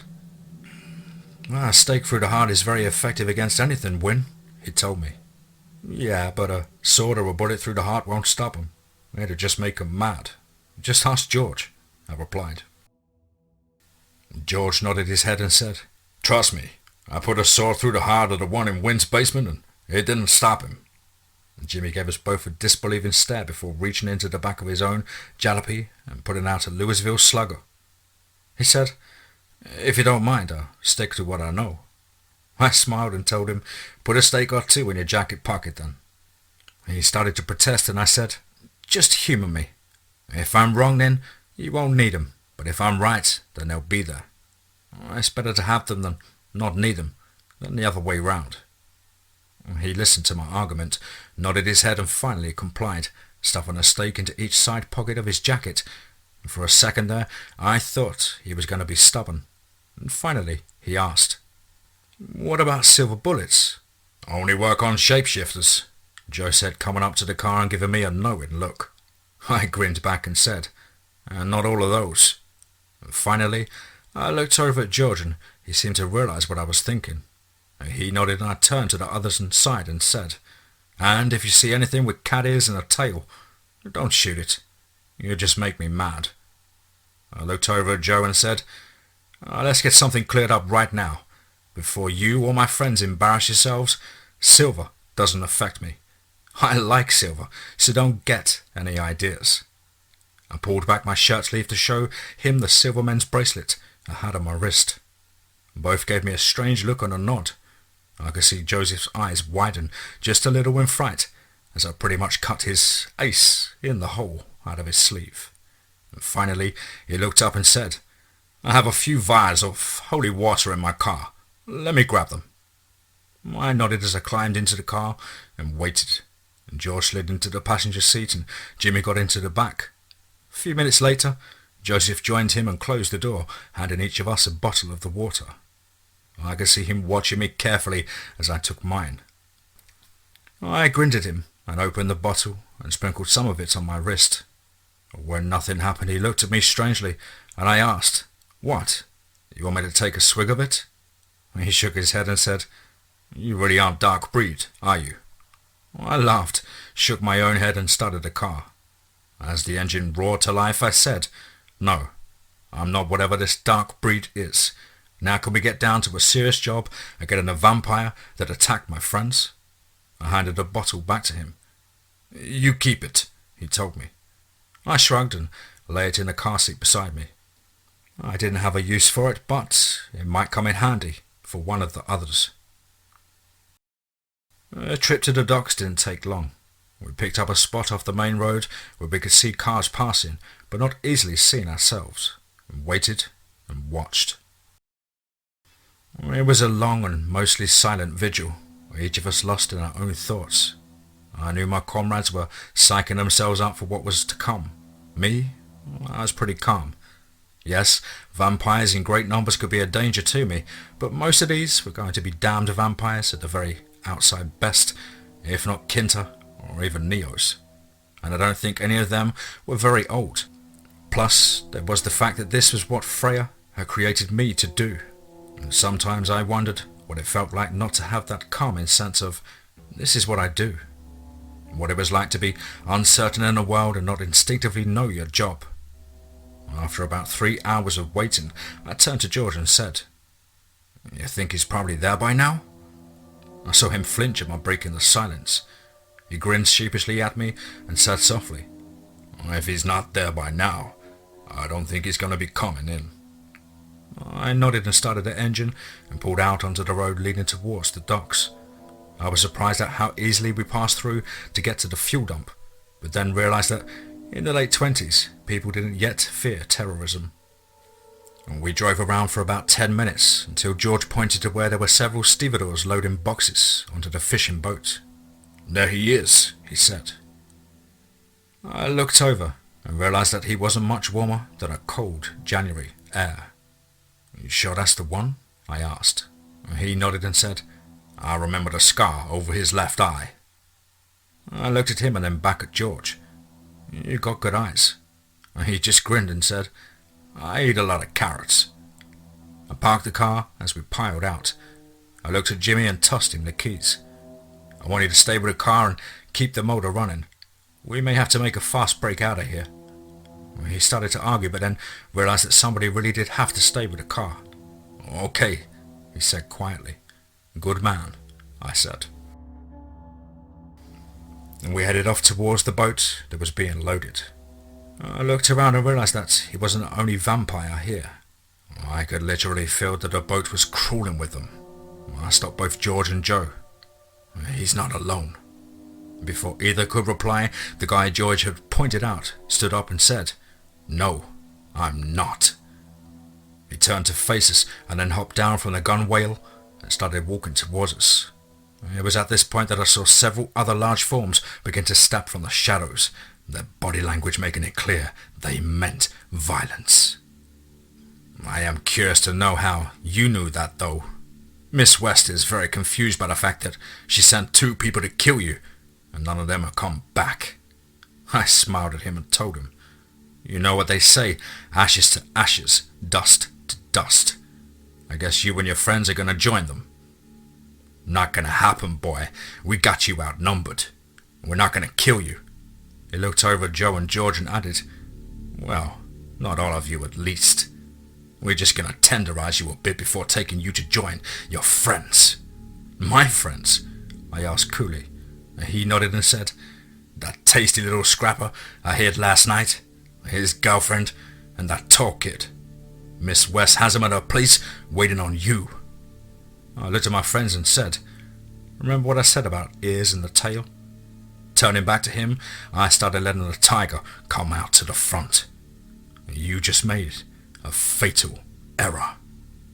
You brought normals into this fight. You brought my friends into it.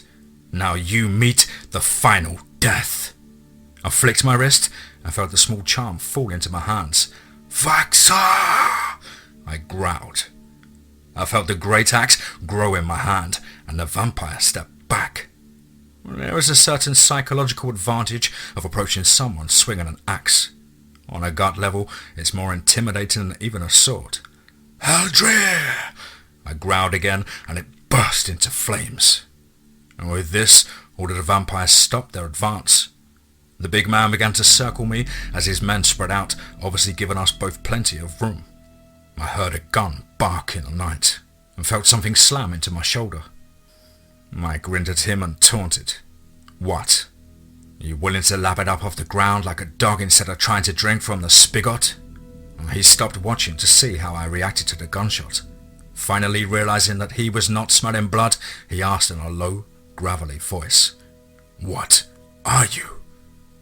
Joe and George were scrambling to take cover behind several crates that were stacked off to the side as another round slammed into the back of my head.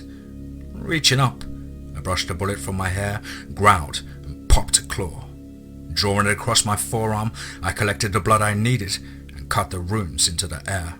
They blazed to life, suspended in a space between the vampire and myself as I sang in Old Norse. A sixth I know, if harm one seeks, with a sapling's roots to send me. The hero himself, who wreaks his hate, shall taste the ill ere I. And then I sang the runes. Dumb move, boy, the vampire said as we circled. Blooding yourself around one of our kind is deadly. I nodded and hefted my axe. And taking pot shots at a victor is even dumber, I growled. As if to drive my point home, the gun barked again, and this time it was followed by a scream and the sound of a body hit in the water. My kind has been dealing with vampires who get out of line for the past 8,000 years. We continued to dance around each other as he stayed just out of my reach. Several times I felt his mind push against mine as he fainted in. It took me a moment to realize what he was trying to do. Not all vampires have enhanced speed. Instead, they make up for that by clouding their opponent's mind to make it appear that they are moving fast. It wasn't working on me. My mind shields kept him from being able to affect me. The worst part for him was that every time he did that, he was using some of the blood he'd recently taken from a victim. If he kept it up, he would run out.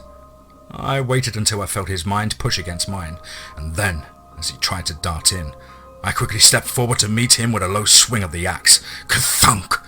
And with a blazing arc of fire and light, the blade sliced clean through his waist as the flames ate away at his body. His torso fell to the right, not quite realizing what had just happened, as his legs stood upright and he began to topple leftward. Ugh! He screamed in pain. It wasn't the cut that hurt him so much, it was the fire. Even I felt the soul wrenching from pain of the fire, despite the fact that it doesn't harm me. There are some advantages to the transhuman genes I got from Trey. I watched as the flames raced into the two halves of his body as he tried to crawl on his arms back to his legs. I stepped back and watched as he began to burn from the inside. As he went up in a pair of human pyres of flames and smoke, I turned to see what was happening with the others. George and Joe were back to back as the vampires had ceased their advance when their leader screamed in pain. I smiled to myself, roared and leapt at them. The sound echoed off the water and across the bay and seemed to free my friends from their own shock. And with a grim determination, we went to work. I landed amongst the three that were menacing poor George. A quick crescent kick shattered the pelvis of one in the middle, as my boot caught him high on the hip bone. As I sat down, I lashed out with a spike that struck out between the blades at the head of my axe and caught the one on the right at the side of the neck. He screamed too as the fire raced inside his body and set him ablaze. George spun on the last one and caught him with a solid strike in the middle of his chest. The sudden look of surprise on the vampire's face told me it was fatal, as the wooden tomato stake pierced his heart. George reached to remove it, but I stopped him. "Don't. It'll just get better if you do."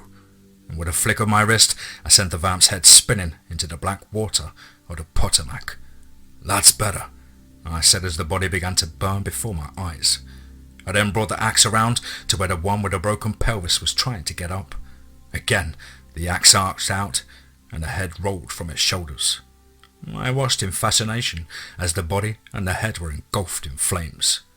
I hadn't had much opportunity to hunt vampires in my own reality. Most were fairly well behaved and followed Vlad's covenant, so I had no reason to go after them. The one time when I was 9 that Trey had snuck me out to go vampire hunting, I was dealing with a nasty little guy who was using his band to cover going after underage kids, and we hadn't used our weapons, only our claws. I was a bit surprised at how well my axe was working. Trey may have his sword, Instone, which is the bane of the transhuman villains around the world, but I think my axe works better against the undead. Looking over, I could see where Joe had the sword in his cane out and was wielding it with a deadly accuracy. Evidently the silver didn't necessarily hurt the vamps, but they still felt the pain of its cut, and it was cutting deep. 4 vampires were trying to work so that 3 would distract him, while 1 would dart in for the kill. It wasn't working. I nodded over at George as we both raced to Joe's defense. It was a short and brutal fight, and by the time it was over, there were 2 more bodies burnt by my axe, one whose face had been disintegrated by a vial of holy water, and one with a tomato stake through its chest.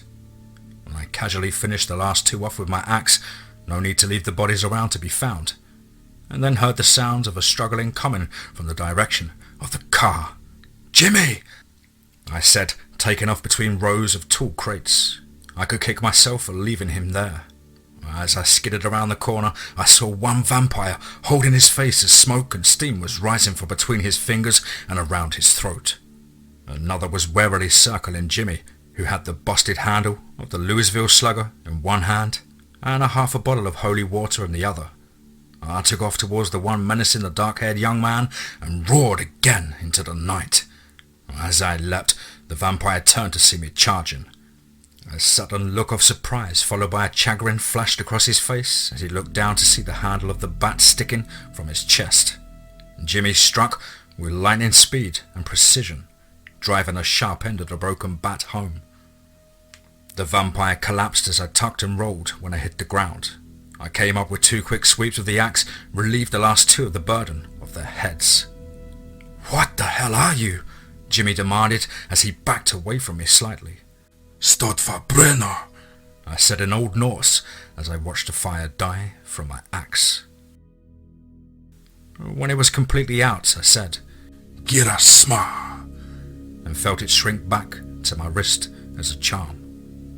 Spreading my hands, I wheeled my ears and tail away. "I'm what I said I am.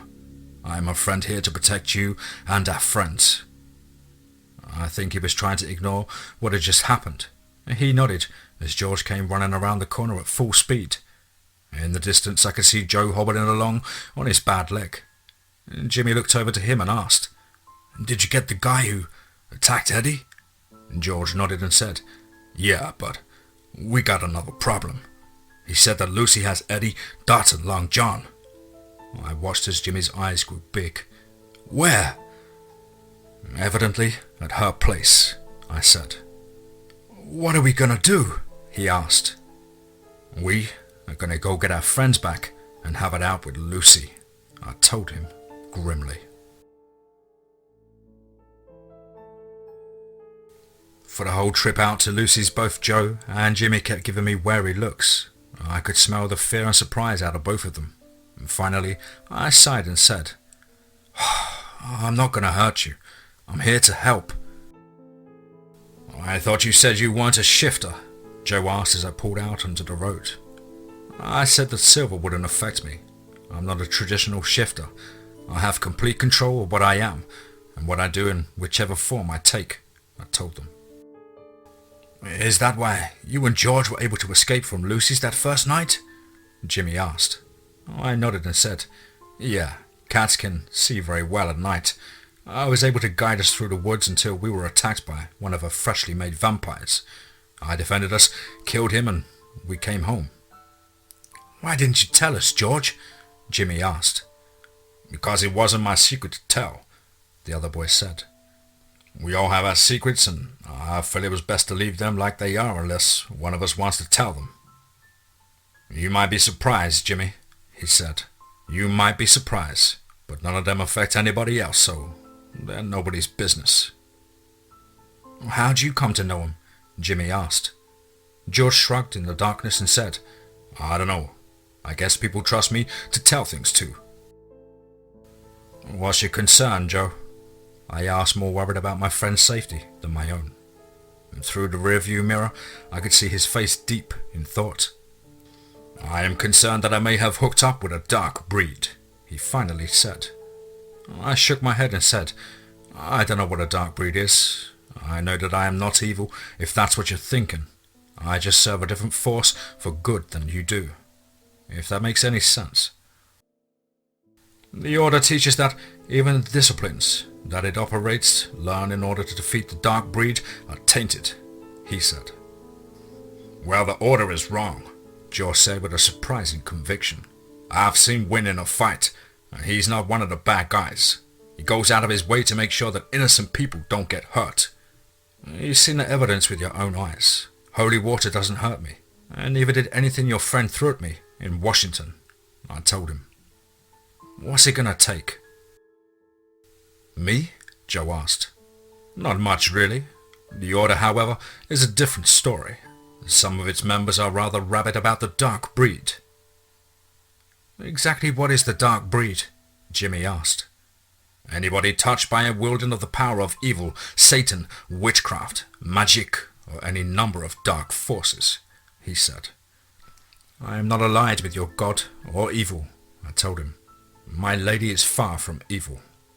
Lady? He asked. I nodded and said, Freya. I am one of hers. Norse goddess of love? He asked. We don't have gods and goddesses of this and that. That's a Christian concept. She's the Vanadis, one of the Elderkin, and the creator of what I am. She sent 9 of us to Mildgarth to stand between humanity and those that would free and chain. I told him, laying all my cards on the table.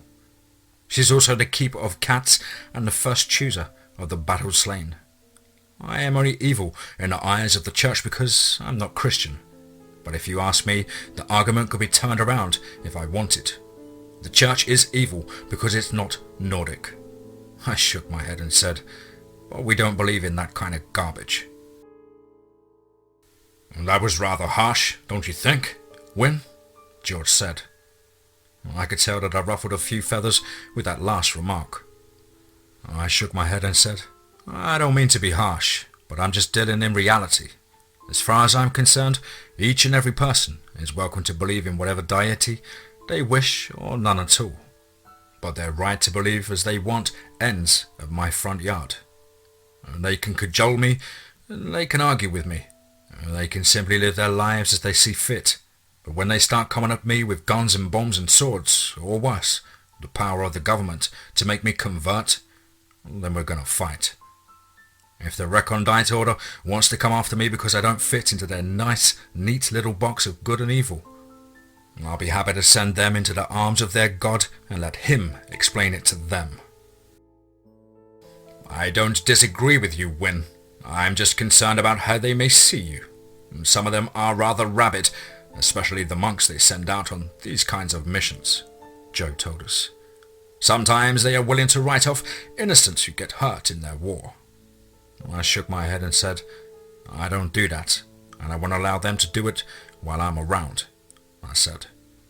I don't see where you have a lot of choice in the matter, Joe said. They've got training and weapons on their side. I have my resources. I won't let them hurt Eddie, Dot or Johnny, I told him seriously. And that statement seemed to have at least smoothed things out with Jimmy and George. After several moments of a long silence, I said, "Just remember, guys, if you see something with a cat's ears and tail, don't shoot at it. I'm on your side." "You seem to worry about getting shot at a lot," Jimmy commented. "Most bullets don't do more than sting. The problem is that when they start flying, people who aren't the target tend to get hit. A ton of were-tiger closing around people makes them panic and they start shooting wildly." "A ton?" Joe asked. "Well, 1,700 or so pounds. I could have said 7/8 of a ton, but that gets to be a mouthful," I told him. "But odds are that I won't be using that form. We'll be indoors and the ceilings are a little low, and for the most part it will be overkill." I let that sink in for a few moments before I said anything else. I wanted Joe to think long and hard about what kind of ally I would make and what kind of enemy. "Where do you think they'll be holding the guys?" Jimmy finally broke the silence. "Probably on the second floor. It'd be much harder for them to escape and it would put them away for their sleeping arrangements," I said. "What do you mean?" George asked. "Vampires usually nest in basements," Joe said. "It gives them an extra layer of protection from the sun, and most fires won't reach a basement." He stopped for a moment and said, "You have a knack for strategy, Win." "I've been trained by the best," I told him. "My mother was as Linda's fan with the Leif Erikson when he discovered North America." "Columbus discovered North America," George interjected. "Actually, no. Leif was the first European to land on the coast of what he named Vinland, 500 years before Columbus was born. And they continued to visit on occasion for the next 400 years or so," I said. "That's why there's runestones stretching from Minnesota to Oklahoma." "Just how old are you, Win?" George asked. "Me? I'll be 18 my next birthday," I told him. "And how old are your parents?" Jimmy asked. "Dad's in his 60s. Mum is well over 2,000 though. She's an elf," I told them. "Elf?" George asked. "Nordic elf, fae folk, that kind of thing," I said. "But you're not vulnerable to cold iron?" Joe asked. I shook my head and said, "Elves aren't elves, they're distant cousins. Remember, I crossed the cold iron bar on the door of your bookshop with no discomfort." Again, I wanted to remind him that I was not one of the bad guys. "This is going to take some getting used to," Joe said. "Answer me a question, Joe. Why the silver-plated sword cane?" I asked. He stopped and I could see a cloud pass over his face. And finally he said, "I had a disagreement with a werewolf during the Great War. After the war was over, I was approached by an associate member of the Order and given this cane. He's a judge in New England." "You've seen some other shifters in the past?" I asked. "Yes," he said. "Actually, I've dealt with quite a few since I got back from Europe." "And yet, I don't act like any shifter you've ever met," I offered. "I give you that," he replied. "I still can't figure out where you fit into things." "That's okay, neither can we," George joked. Arriving at the road where Lucy lived, we found several Model A's parked along its shoulder. Men dressed in black were sitting quietly in their cars waiting, evidently for us. I pulled the Lascelles over to the side and Joe and I got out. I heard the rather distinct sound of the bolts of Thompsons being pulled back echo through the night. "You fellas, wait here for a minute," I told George and Jimmy. And we were met by a large man in a black heavy woolen sweater and watch cap and black slacks.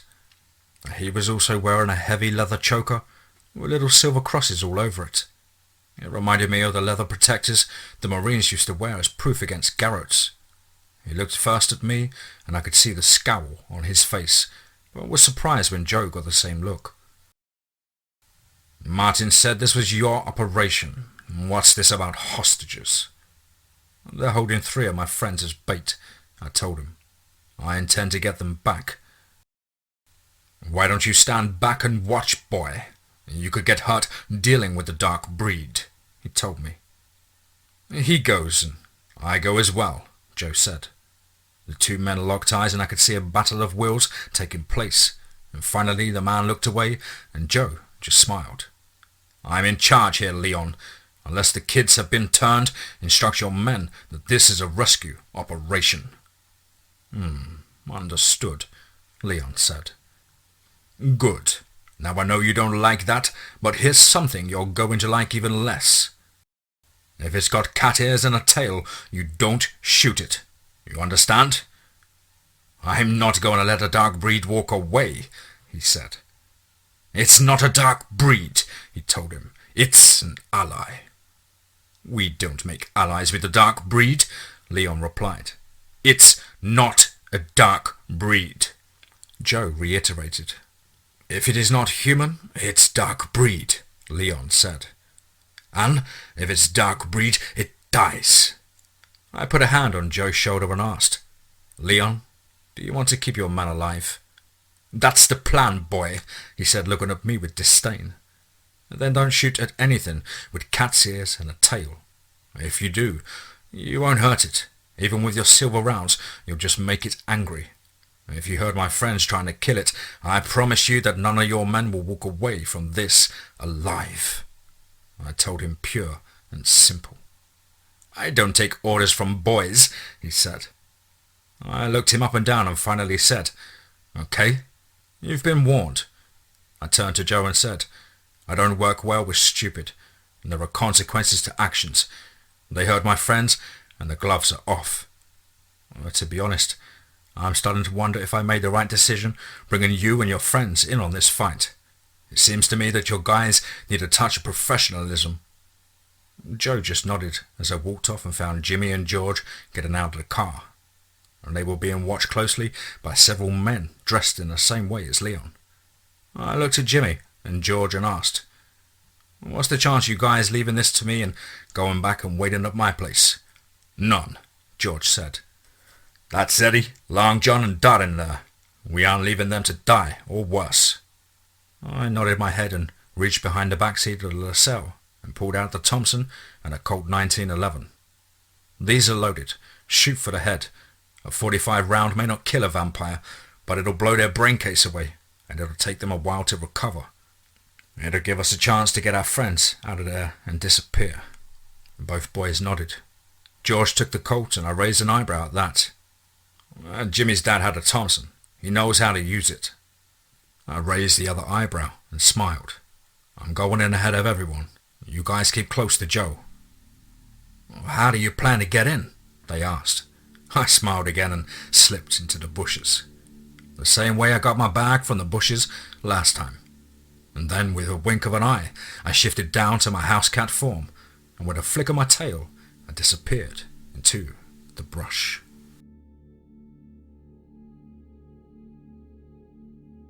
The whole trip across the lawn I thought I was going to get shot at, but the order held their fire. I got the feeling, though, it was more the simple fact that they couldn't see me. As I reached the house, I looked up at a window high on the wall and cocked an ear. Soft voices were wafted on the breeze. We have to get out of here. You heard what they said. They're going to kill us just as soon as they get Win and George, Dot was saying. I'm open to suggestions, John was saying. How about the window? Eddie said.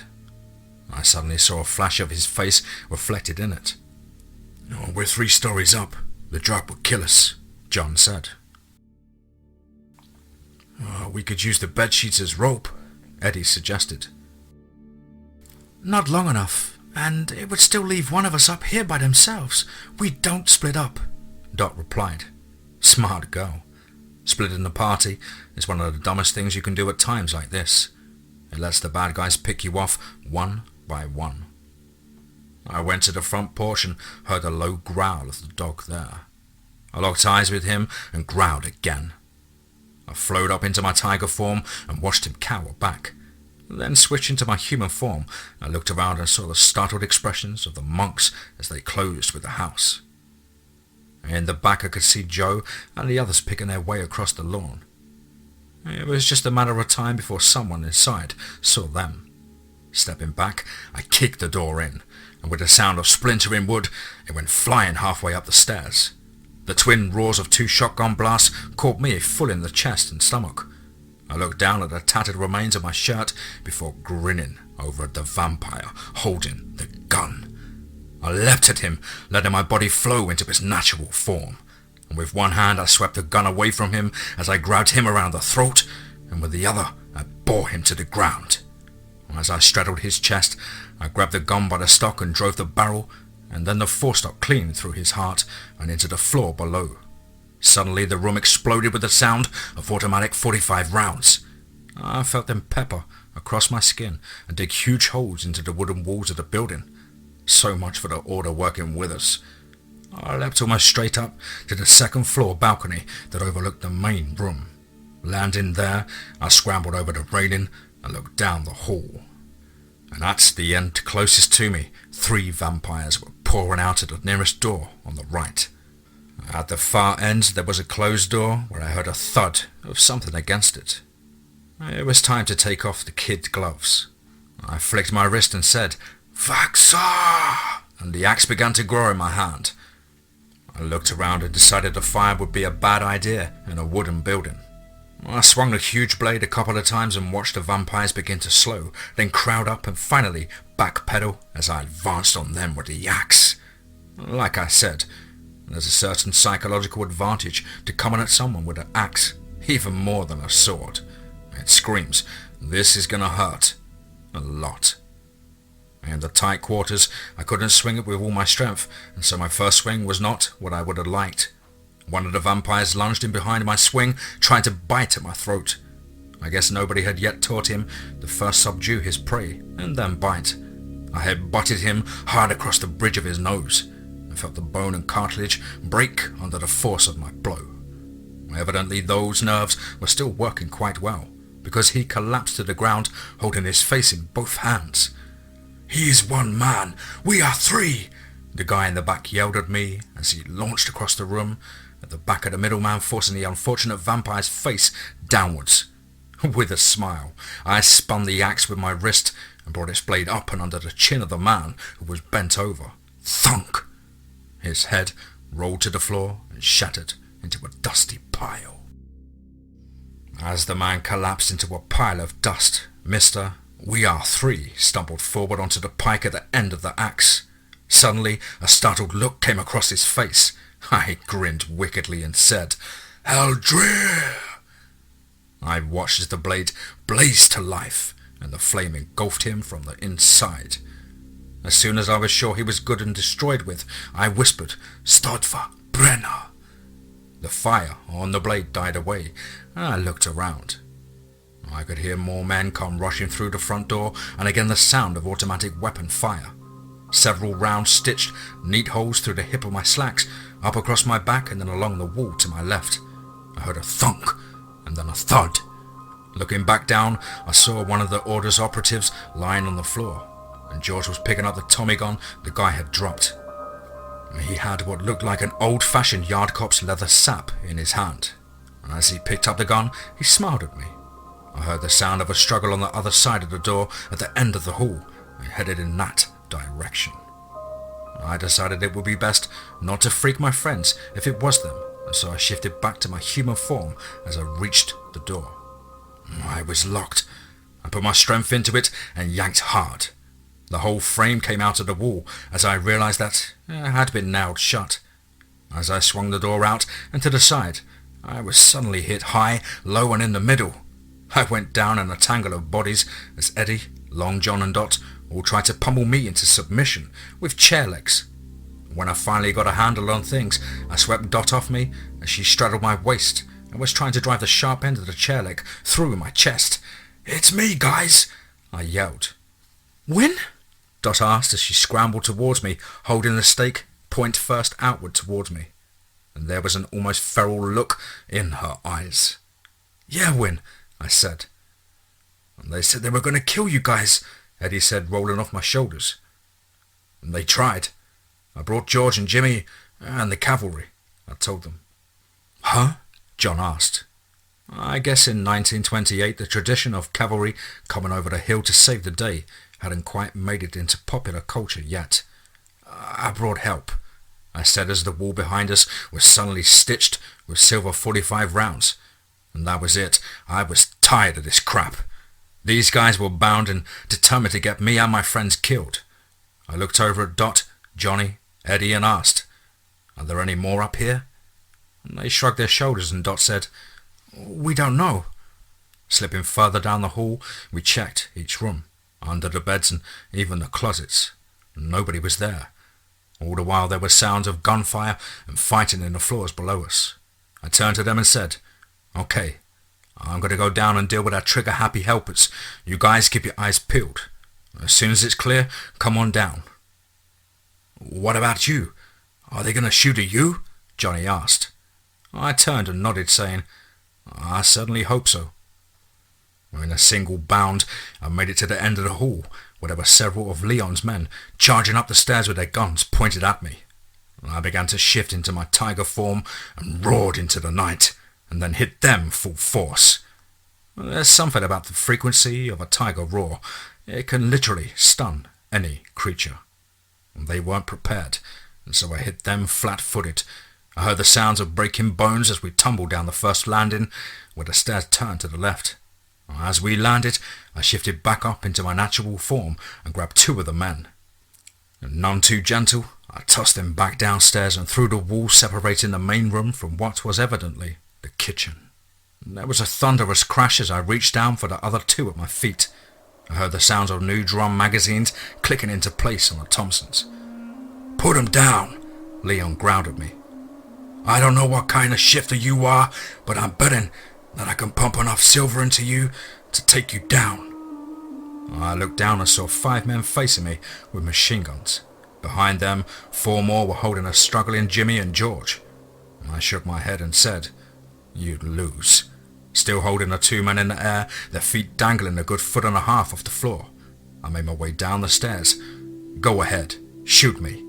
You can fire all the silver you want at me, and all you'll do is kill your own men and make me angry." I stopped for a second, looked him dead in the eye, letting the tiger in my soul consume my eyes. "No, scratch that.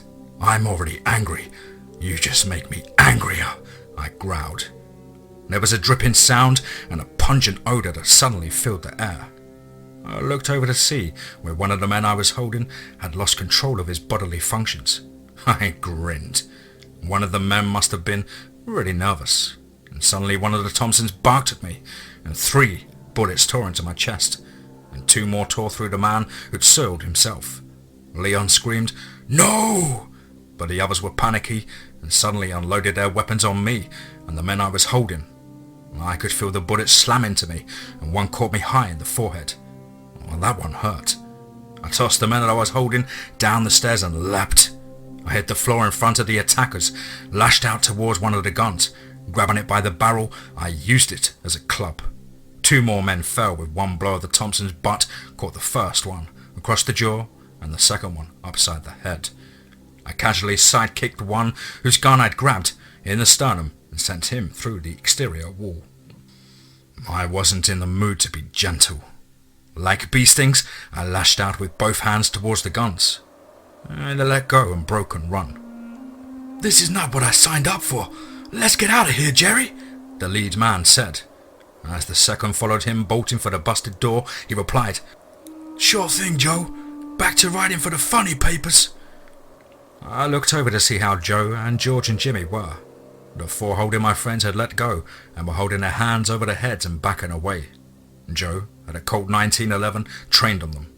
"I told you what would happen if you guys couldn't follow orders, Leon," Joe said with a low growl of his own. "How many vampires did we get?" "I got 3 upstairs and it looked like Dot, and the crew got 2. That's not counting the one I staked with his own gun down here," I said. "3 in the kitchen," Leon said. "2 and downstairs," one of the men holding up his hands replied. "Anybody else see a redhead?" George asked. "Only him," One of the men with his arms up said. "He's one of the good guys," Joe said. "That's a matter of opinion," Leon said. I smiled and reached over and pulled the cross off Leon's neck and turned it over in my hand. "You really think so?" I asked. "That doesn't mean anything," he replied defiantly. I shook my head and said, "It doesn't matter. The point is that you seem to be more worried about taking me down, that you let a master vampire get away. I'd say you have some serious problems in enemy identification and setting priorities," I told him. "That's not a good trait for a hunter in this business. As far as I'm concerned, you become worse than the monsters you hunt." "Again, a matter of opinion," he growled at me. I looked over at Joe and asked, "What's the order likely to do if we let these 5 go?" Joe looked at me and said, "I can guarantee you that they won't be bothering you or yours anymore. After I file my report, Leon here is very likely to go back to Rome." I nodded and said, "Good." Turning to George and Jimmy, I added, "Dot and the others are upstairs. It looks like they're okay. You two bring them down. We'll check them over and go back to my place." "What about all the gunfire and the bodies?" George asked. "How do we explain it?" I fingered the axe on my wrist and said, "All died in a mysterious fire." When my friends came back down and we checked them over, I gave George my house key and sent them with Joe back to my place to wait. I went through the house from top to bottom, trying to find some trace of Lucy or any other vampires. Looking the place over, I came to realize something. She was fairly new at this thing, but evidently was a fast learner. She had several avenues of escape set up and a few crude booby traps, but most of them were obvious and easy to find. Most of all, she was highly intelligent and very dangerous. When I was sure that there was no sign of any more vampires, Leon gave me a strange look and said in his thick Italian accent, "You're actually very good at this, for one so young. My kind has been doing this for 8,000 years. 2 millennia before Moses wandered into the desert, we were hunting vampires, werewolves, and sorcerers who crossed the line and threatened mankind," I told him. "We really are on the same side." He shook his head and said, "That's not what the order tells us. Anybody with unusual gifts are dark breed." "Well, the order is wrong," I told him. "We can either be friends or we can go our separate ways." I stopped and looked at him. "But you're not going to kill me. I'm sorry, you just don't have what it takes. Maybe one of the others, but not anybody from my line, and especially not from Leaf's line." "There are more of you?" he asked. I nodded and lied. "I figured that I'd send them on a few wild goose chases," I told him. "There are 9 of us, all Magecats and all hunters of the night." He just nodded and continued with the work of covering the evidence of our fight with a subsequent fire. I have to admit, he was very good at that part. And that was my first encounter with a recondite order, and I can't say it was good. Over the next 80 years we came to an understanding, but outside of Joe, who became a good friend, we were never more than wary allies. It was also my first mission in that reality. Even though I almost lost 3 friends compared to some of the things that would have happened later, it was a cakewalk. About 3 months later, I got an interesting letter. There was no return address, and the postmark was New York City, and it read, "Master Greenbow, you still owe me that dinner and conversation, and I do mean to collect. Although I suspect it might eventually be in a manner neither of us expect. I must say that you and I are probably both getting to understand our new situations much better. You are both a worthy adversary and a loyal friend. I find those rare traits among men today. I've learned a great deal from our encounter and look forward to when we next meet. Lucy Harker West."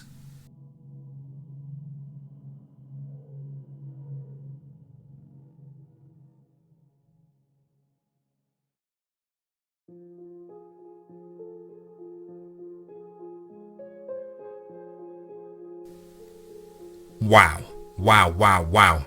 Absolutely wonderful, mysterious, enchanting and terrifying vampire story there from the incredibly talented and the incredibly supportive Wayne Harbison.